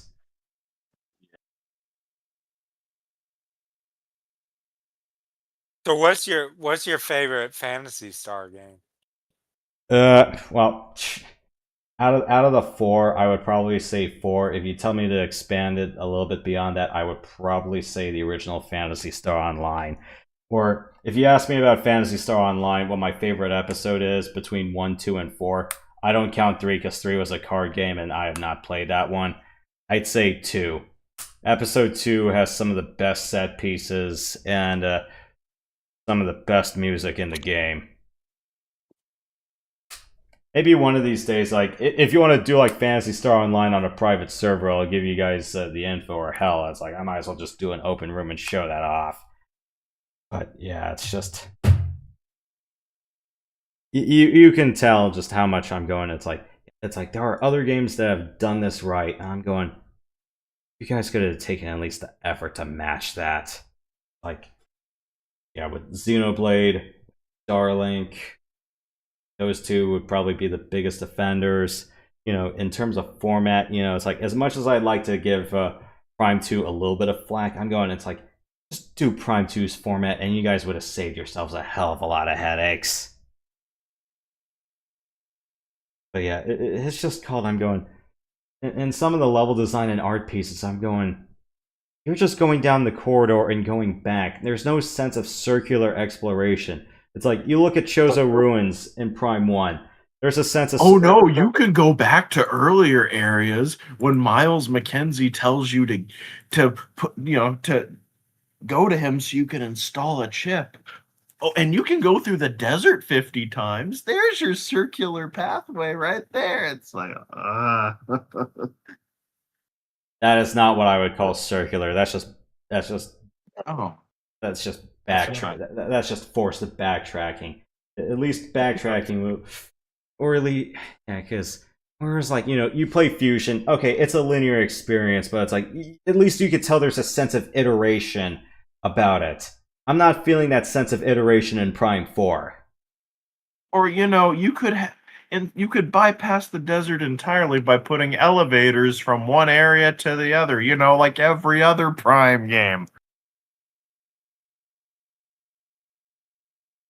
Unironically, I feel like they probably would have been just better off just ripping off Ancient East's Vanished format. It's like, okay, just get the keys and then just go climb up the tower, and then climbing up the tower is the next half of the game. Let's just skip all the Soul Valley stuff. It's like, okay, maybe there is like a little bit of an open plains area, but it's like, at least make it small, or at least make it just a little transition zone. Don't make it all this don't make it full of this collectible BS that really belongs in a sandbox game. But then again, Metroid is not supposed to be a sandbox in the first place. I was shocked that you went and collected all the crystals. I was like, dude, why would you do that to yourself? Because I had plenty of music to distract from how dreary Soul Valley was. And no, I did not get the amiibos to get the alternate tracks. I had enough of Turrican and I had enough of East to kind of sate me over with that. Good. Fair. Man, I still can't remember what you were going to show me. I just have such a block on it. Was it something with Star Wars?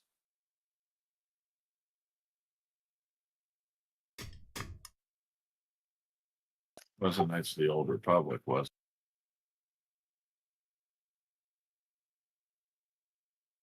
I almost feel like going back and watching the footage just to find that. It wasn't. I'm not sure if it was Star Wars or something else, because it's not the Han Shot first part. It's not. Oh, was it the from Return of the Jedi. It was the concert in Jabba's palace, or that wasn't it. It wasn't Yub Yub, was it? No. We talked about that last time, but that wasn't what I wanted to show event.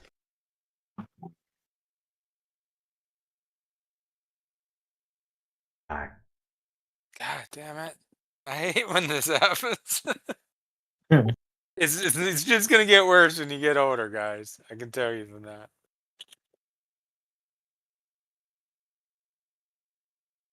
Exercise regularly, do things to help your mind. Yeah. So important.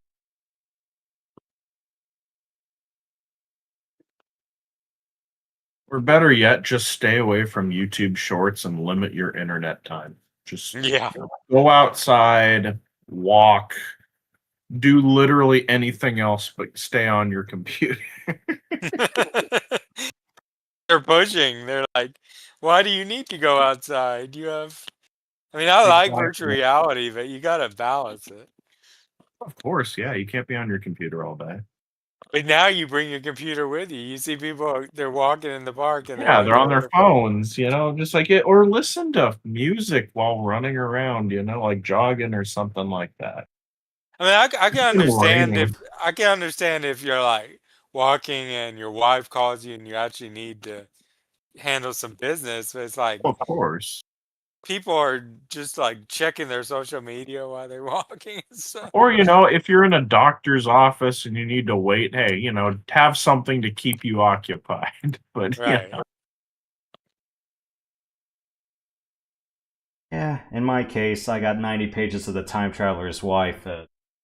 Yeah, I've had that book for almost 4 years. I'm going, why have I not finished that? Did you buy used or new? I bought it new. I used to buy new, but especially when you actually go to a bookstore where you can see the quality of the used books, I'm down with that. Now, what I'm not down with is when people scribble in it and like mess up the text. Yeah, it's like, yeah, that's not really worth it. That's not the video I wanted to show you, but there was... this is gonna eat at me.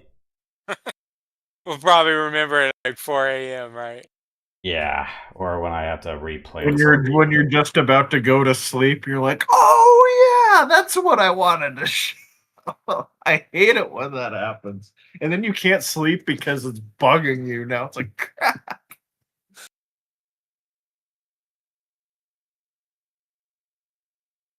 I gotta see this.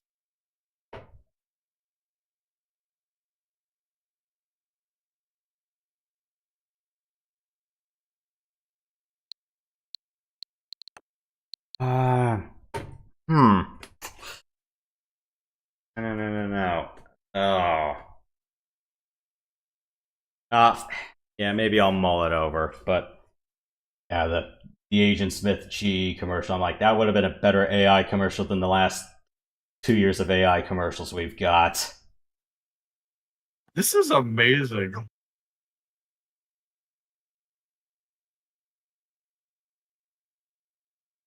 Ooh.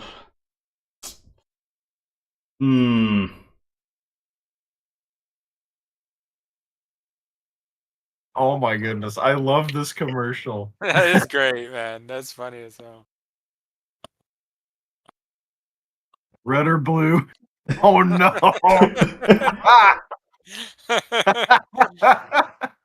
Oh no!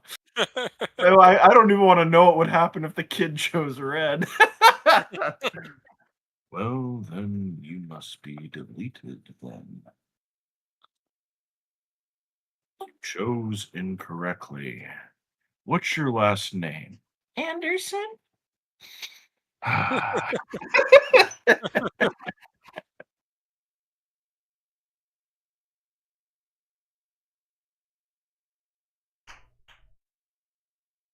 Is it something to do with GameStop?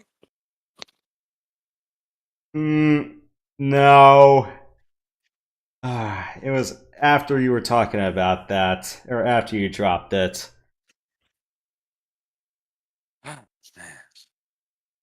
I don't know. It'll come back to me eventually. I'm almost there. I can almost think about it. But... Alright, yeah, when you do or when I find out, I'll let you know. But yeah, as far as what we're going to be doing the next few weeks, yeah, the next few Fridays, well, I wanted to do this with Event last year, but then IRL stuff happened. So, and well, finally I'm going to get to cash in on this one. I will do the Dawn of Souls version of Final Fantasy 1, so I'll do the advanced version. Someone's going to say, no, do Pixel Remaster. I'm like, no, I'm going to do the Dawn of Souls version. Never I'm forget. going to be a little bit insistent with that, because, yes, Dawn of Souls and Pixel Remaster still have somewhat differing art styles, and I'm a little bit more fond of the character designs in Dawn of Souls, so please bear with me on that one. There are probably a few other mainline RPGs I would like to cover as well, like I would love to do Tales and Symphonia, just as a reminder of like how Namco used to be good and awesome back in the day up until they fell off a cliff in the 2010s. What about Ys Origin? With Bandai, that's when it went down. If you're asking me about Ys, I'm a little bit still bullish on doing one of Dawn of Ys or Mask of the Sun for the 4th installment, and I still have to do a Kefin revisit, but yeah, Kefin's like a big desert-based one, but even then, that's still a better desert than Soul Valley. I'm kind of done milking that, but yeah, Falcom really needs to just redo Kefin. I'm like, because one, Lacrimosa Donna takes place after that. Spoiler alert for Monstrum Nox. Nox takes a few cues from Kefin as well. I'm going, it's like, oh, sure, it's like remake Trails in the Sky, which by itself isn't a bad idea. Or it's like, oh, go announce a Tokyo Xanadu sequel. I'm like, you guys took 11 years to come to this decision. What gives? And yeah. But as far as anything for Ys goes, I'm a little bit... I don't know if I really want to do Ancient Ys Vanished again, because that's like my once-a-year thing. But that's pretty much what I'm out of content to do for filler episodes. If you're asking me to revisit Ys Origin, that's about 25 weeks long. Because... Oh, really? No, I have it, but I've never played all the way through it. No, because it's three characters in the game, and the sessions are about 8 to 10 hours each, and then a little bit of extra grind time on top of that. Because I know, because I did the game on hard mode last time, and there was a little bit of extra grind time and a little more conversation time with that. Yeah, could I redo Origin? Maybe. Oath and Felghana, I just did last year, so I'm a little bit on that. Revelations in Celceta, I'm just waiting for that to come out, and yeah, because I did do Memories of Celceta like before I moved eastward, and that is one of the few games I seriously need to revisit. But yeah, they're doing one more release of it, and I'll do that version when it comes out. It was supposed to be this month, but I think they pushed it back to like June or something. So I'm like, They did say, they wanted to make it like early in the year, but I don't know what happened. Either something multi-platform kind of goofed up or something else. I'm not privy to the behind the scenes of that.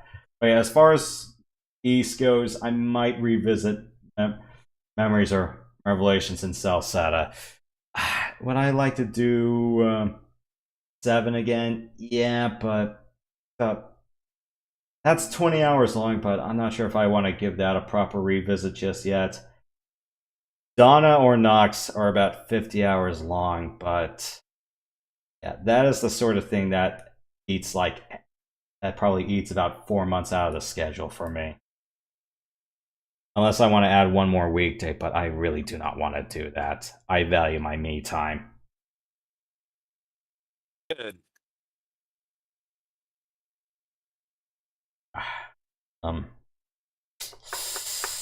Did you want to play Sega tomorrow, or would Sunday be better? Yeah, we can. Let me think about it. But if we're gonna do like more arcade stuff, we can do tomorrow. Well, it just have to be in the like afternoon because I might go to a party later on around 8 p.m. So I'm sure we would. Yeah, I can do that. I can do that probably early afternoon tomorrow, like right after church or something. So sure. Let's mull over that.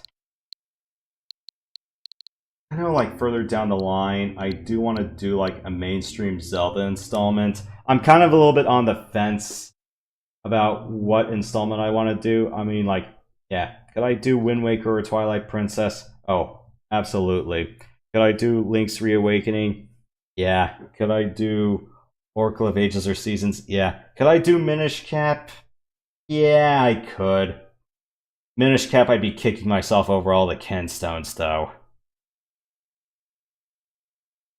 What's Child of Light? That is a side-scroller RPG. Huh. So it was made by Ubisoft before it fell apart. So it's a decent one. It's more, yeah. So exploration is more side-scroller, but it does combat's more. I wouldn't say Paper Mario-esque, but I would say maybe the presentation's kind of like it, but it's turn-based. Yeah, it's turn-based with a little bit of action commands, I believe. It's been a while. I have to retouch. I have to touch the game again, but yeah, because I don't know why I stopped. I think it was like the second or third boss. Oh, I know why. It was because of it was because of Nintendo's accounts BS that happened, where I essentially kind of got locked out of my library until I understand. It's happened to me on GOG. It's like, I own these games. Can I not play these games? And it's like, GOG is not that bad. It's just that they have GOG Galaxy, and if you can't log into that, now if you go ahead and get the DRM and download the games directly, you can play them without the. You can do it without the client, but sometimes you can launch the games without having to use the client. I did that for Trails. Because sometimes the client would gag up, and I just basically launched the game directly, and it would just do all the cloud saving stuff after the fact. Yeah. The cloud saving stuff is so that if you go to another computer and install it, you can get your save data and everything? Yes. Okay. See, it doesn't really matter to me because I'm always on the same computer, but I don't really need most of that cloud saving stuff. But I guess if something did happen with the computer, I don't know. I mean, I can see it both ways. It's just annoying because Galaxy crashes a lot. At least it does for me.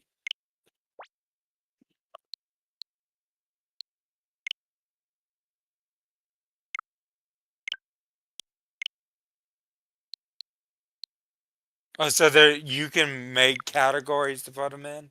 Yeah, because I have like a lot. Because I have half a tera's worth of titles, and wow. It's a lot easier for me to just sort by genre.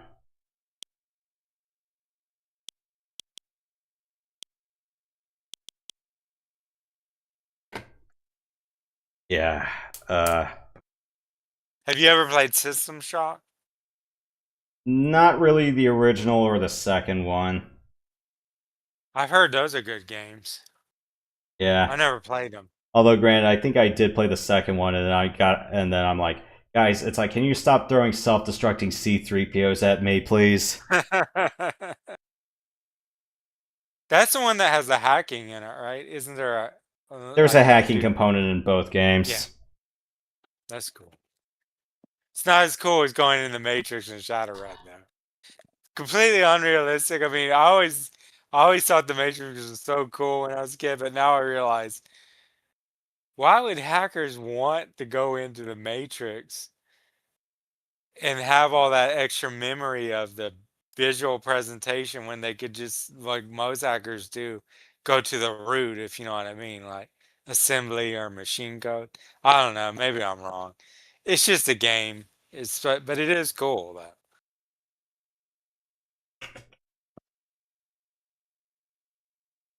But I would say and let me just circle back to Prime 4. As a Switch 2 early title or early exclusive launch title, I'm going.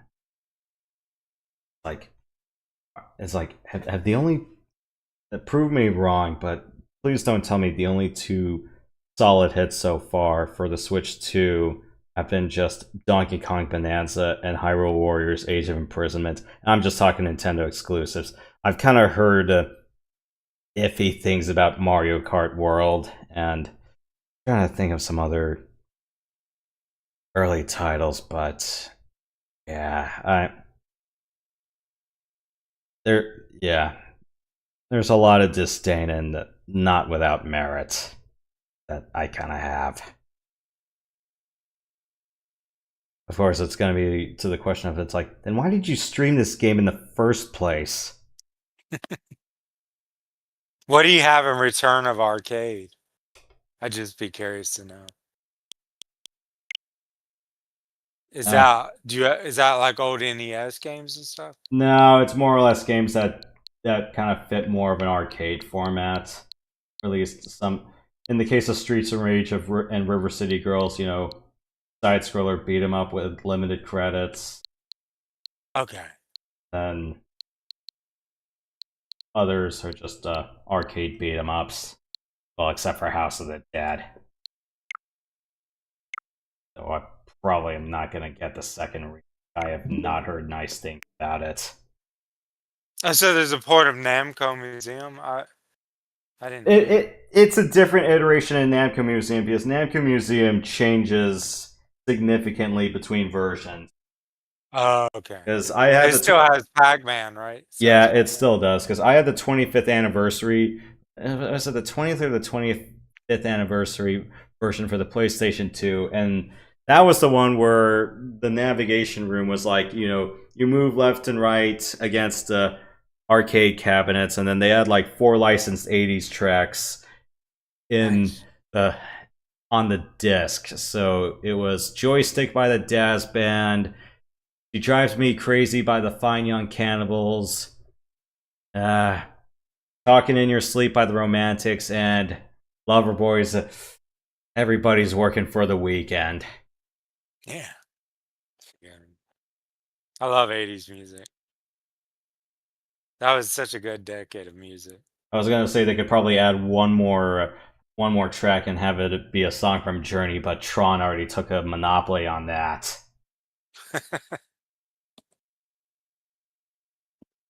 All right, but yeah.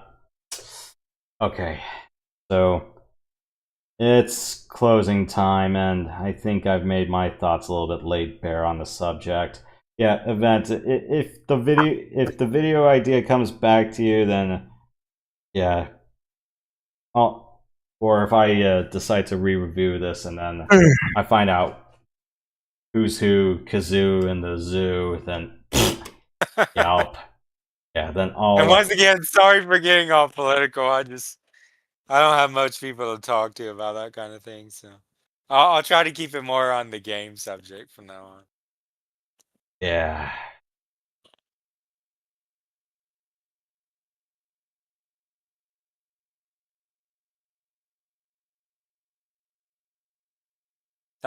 Those games you showed, have the bonus coverage. The Gunvolt one looked really cool. Yeah, Azure Striker Gunvolt's a fun one. I still got to go through the second and third games because I'm about a third of the way through the second, but I've just been trying to grind my way through it because the thing is, though, like with Azure Striker Gunvolt, it's like, okay, you realize it does have the Mega Man format, but there are things you can get. So if you're trying to get more materials, so you can probably, you know, upgrade your inventory or expand your inventory, they kind of encourage you to go through the maps a few times, and then with a few stipulations, you know, like clear the map with a B rank or an A rank. Try to do it no hit. Try to do like this special condition. Try to clear try to get all the bonus materials or try to clear it in like less than 5 or so minutes. Don't ask me to do like the whole speed run no hit thing. I'm like, I am not good enough at this game for that. But yeah, they kind of encourage you to replay the levels almost as much as possible. Where, yeah, if you want to get like a particular item, then yeah, you're gonna have to grind that stage anyway. But I think with 2, they kind of capped it where you don't have to grind over a stage more than 5 times. Oh, gotcha. Yeah. So. Is there like secrets and stuff, like certain? Yes, there are secret things or secret collectibles you'll have to do, and it is there are some things you will have to collect to get the best ending possible. Yeah, it's like you'll play through the game once, and then it's like, okay, you'll do the normal ending, and then it's like, okay, you look up, and it's like, okay, what am I missing again? Yeah, you're not going to be locked out of doing the good ending. It just requires you to do a little bit more on your part. Gotcha. Yeah, so yeah, Azure Striker Gunvolt, yeah, that's a good one. I like it. And then the other one on the side scrollers list, I'd say Bloodstain's a pretty good one too. Is that a Castlevania game? That's the Castlevania style one. It was from Castlevania's head honcho after he left Konami, and I don't know what led to his departure, but I think the way Metal Gear Solid's director got sacked probably played a role in it. Yeah, 2015 was not a good year for Konami. And that is kind of being the very gross short version of it. No, gross simplification of it. Right. Yeah, that used to be such a good company.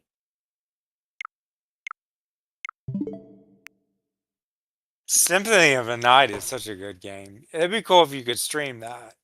I'd have to get the disc for that first, and even then, before playing that, I still want to try to go through any iteration of Rondo of Blood or the Dracula X Chronicles before tackling Symphony, since that takes place before. I mean, granted, yeah. Go on. I mean, granted, like Rondo or Dracula X is more classic style in format, albeit with branching paths, whereas Symphony kind of started, or at least it popularized more of the Metroid exploration format. Or like being legit with Metroidvanias. And then speaking of that, we did get on the grapevine. It's like, oh, Konami's actually doing a legit Castlevania 2D title for once. Nice. But the thing with Symphony of the Night is I've actually got worse at video games, I think, over the years. Because I could easily beat it in the past and even more recently. But my latest playthrough, I get to the reverse castle and I get to a certain boss and it's like, am I doing something wrong? It's probably some kind of item I need or something to help. Some type of resistance, like resist lightning or something. Yeah, and I think that's why, yeah.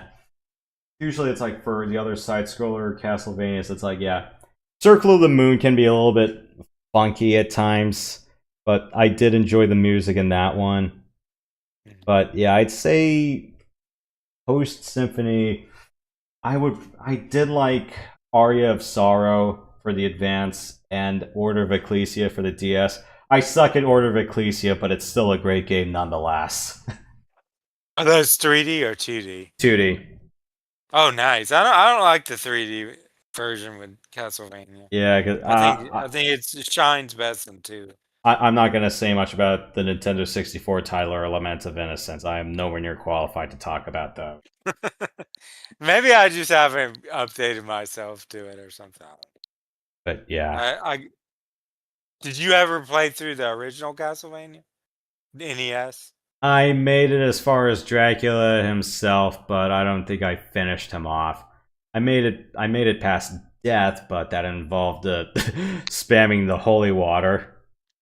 Because there is a way to quick kill death, and that is like make sure he's in a place where you can drop holy water, and then you just keep dunking holy water when he's stuck on the floor, and then you can easily kill him. Truth be told, Another cool.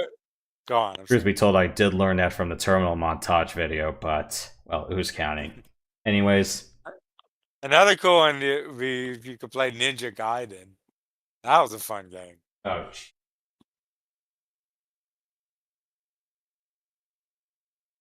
You'll probably be able to get through the first stage. Second stage is where it starts getting hard. First stage is pretty easy once you know what to do. But I think it's either the second or third stage where there's a storm going on. And you can only see when the lightning strikes. And it's like, yeah, this is getting difficult. Yeah, one other games that I still have yet to beat, because I made it pretty far, but I still got to beat Double Dragon. Oh, that's a hard one. Yeah, I think the part where I got utterly whacked was, I think it's like the third or fourth stage, and then you have to go through the cave with all the falling stalagmites, and then there's like one copy of a Bobo that pops out, but he's green, and it's like, holy shit, it's the Incredible Hulk! Yeah. That scene. And then you get to the last boss, and he has a machine gun. It's like, come on, guys. I never got to the last boss, but I heard people say he has a machine gun. That's probably where Streets of Rage got their idea to have Mr. X with a machine gun. Don't you think that with Streets of Rage, you almost have to have like at least 1 or 2 extra lives to burn through on the last boss? Because you know how you have the guy before the last boss, and karate guy, and then you have Shiva. Mr. X Mr. X come out with his machine gun. If you only have 1 life, you're probably gonna die. If you have 2 or 3, you can probably make it. That's just from my opinion. And it took us like 12 attempts to do Streets of Rage 2. It's like we made it to the final boss like 5 or 6 times, but it was just like there were so many. What we figured out was when you're going through the elevator gauntlet, just uppercut everybody with your axle. Yeah, stun lock them with the uppercut, and you didn't even have to come back beat back in until we got to Mr. X. So that really worked out. You beat it by yourself before we beat it together. I don't think so. Oh, I thought you did. Oh, when we passed the first time? Yeah, like the day before you had played through it and beat it by yourself.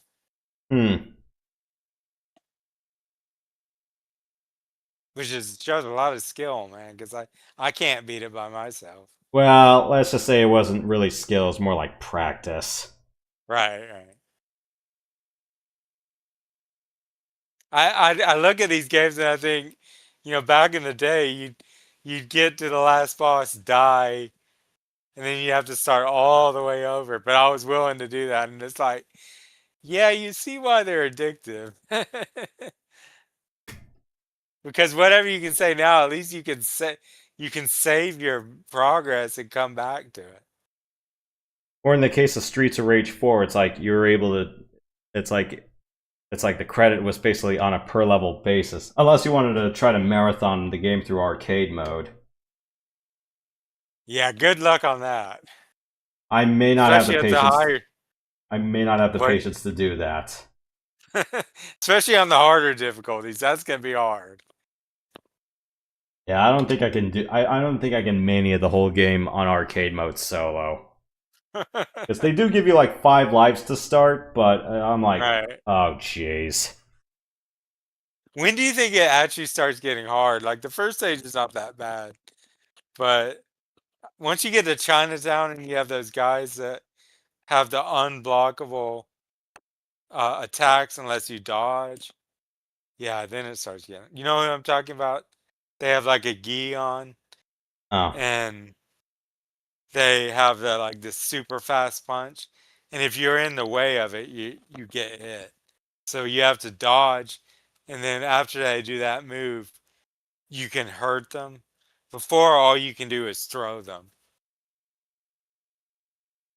You'd recognize them if I could show you. I'm not describing them. Alright. Yeah. And as far as other beat 'em ups I still need to revisit, I already revisited River City Girls last fall.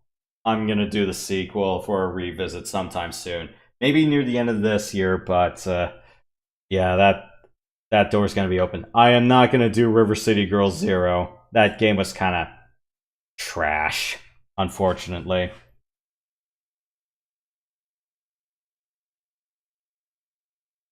It's supposed to be a port of a Super Nintendo game, but even then, there's just some stuff that didn't feel right with it.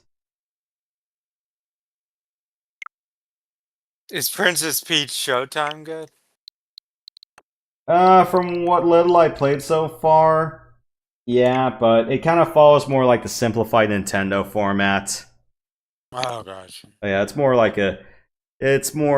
a theater stage to stage thing. Gotcha. It's cool that she has her own game though. But I still think of her as Princess Toadstool. Yeah, this is her second solo game. First one was Super Princess Peach for the DS, and that was like a big platformer with vibe simulator vibes. I'm not qualified to talk about that.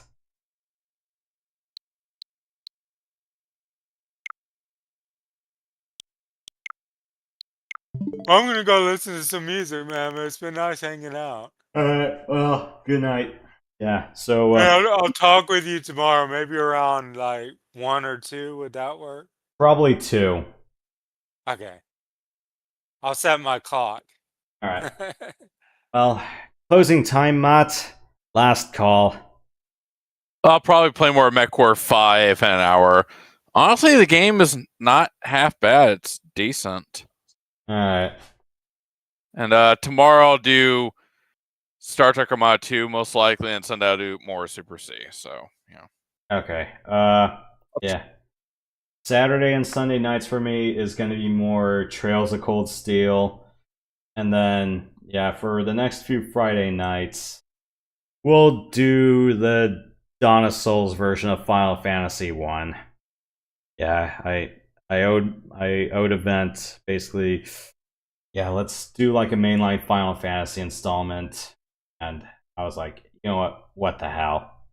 The first one is relatively short, but that's assuming I know what I'm doing or I have the maps on hand. So, yeah, expect me to flail around a bit. I haven't played 2 through 6 as much as I would like to, or any version that I'm comfortable with as much as I would like to. And believe me, it's like asking me to do 7, 8, or 9 is gonna be it's asking for a mockery to happen. And that might be the case with 10 or 12 as well. But yeah. We'll do the first one. But anyways, I am DONE done for now, and yeah, with my disdain laid bare. Yeah, it's like, I really wanted to like Metroid Prime 4. I really did, but I was just like, jeez. You could probably blame me playing all those games I've done for bonus coverage just to prove a point, or, me playing other games and saying, why couldn't you be more like this one? Or it's like, you could have done this, but better. I mean, yeah, I hate to say, it like relative to comparisons. Yeah, relative to expectations, it was just a letdown. Yeah, you could probably tell there was a bit of disdain, but I'm just like, guys, it's like, there were just moments where I'm going, Miles, shut the hell up. Or others where I'm going, it's like, we're Metroid fans, so you don't have to treat us like freaking idiots. There's just a lot of things I just wanted to get off my chest. Yeah,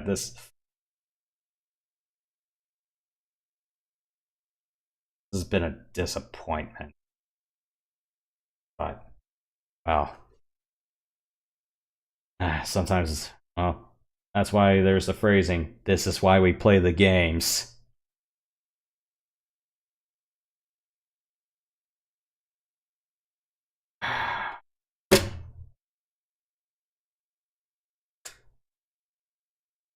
You know, I would have been really willing to go as far as, you know, ruin the very last scene and just go play the ending song from Trails of Cold Steel on top of it, because that was a little bit more dramatic in how it ended. And yeah, I have to show some self-restraint for once. Yeah, I was just like, there were just so many things straight up. I wouldn't say straight up done wrong, but I'm going,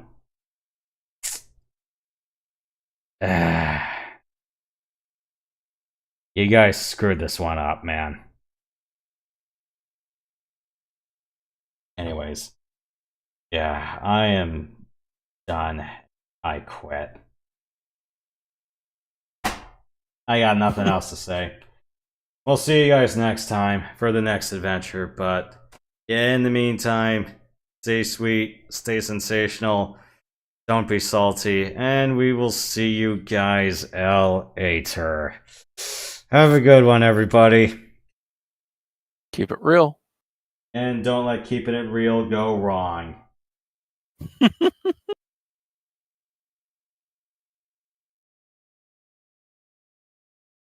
Oh yeah, just as a little FYI. Yeah, down the line, because I'm an idiot, I'll consider doing Black Mesa on hard mode, and then the 20th anniversary edition of Half-Life 2, because I still need to give that a proper play over. So, just food for thought, you guys.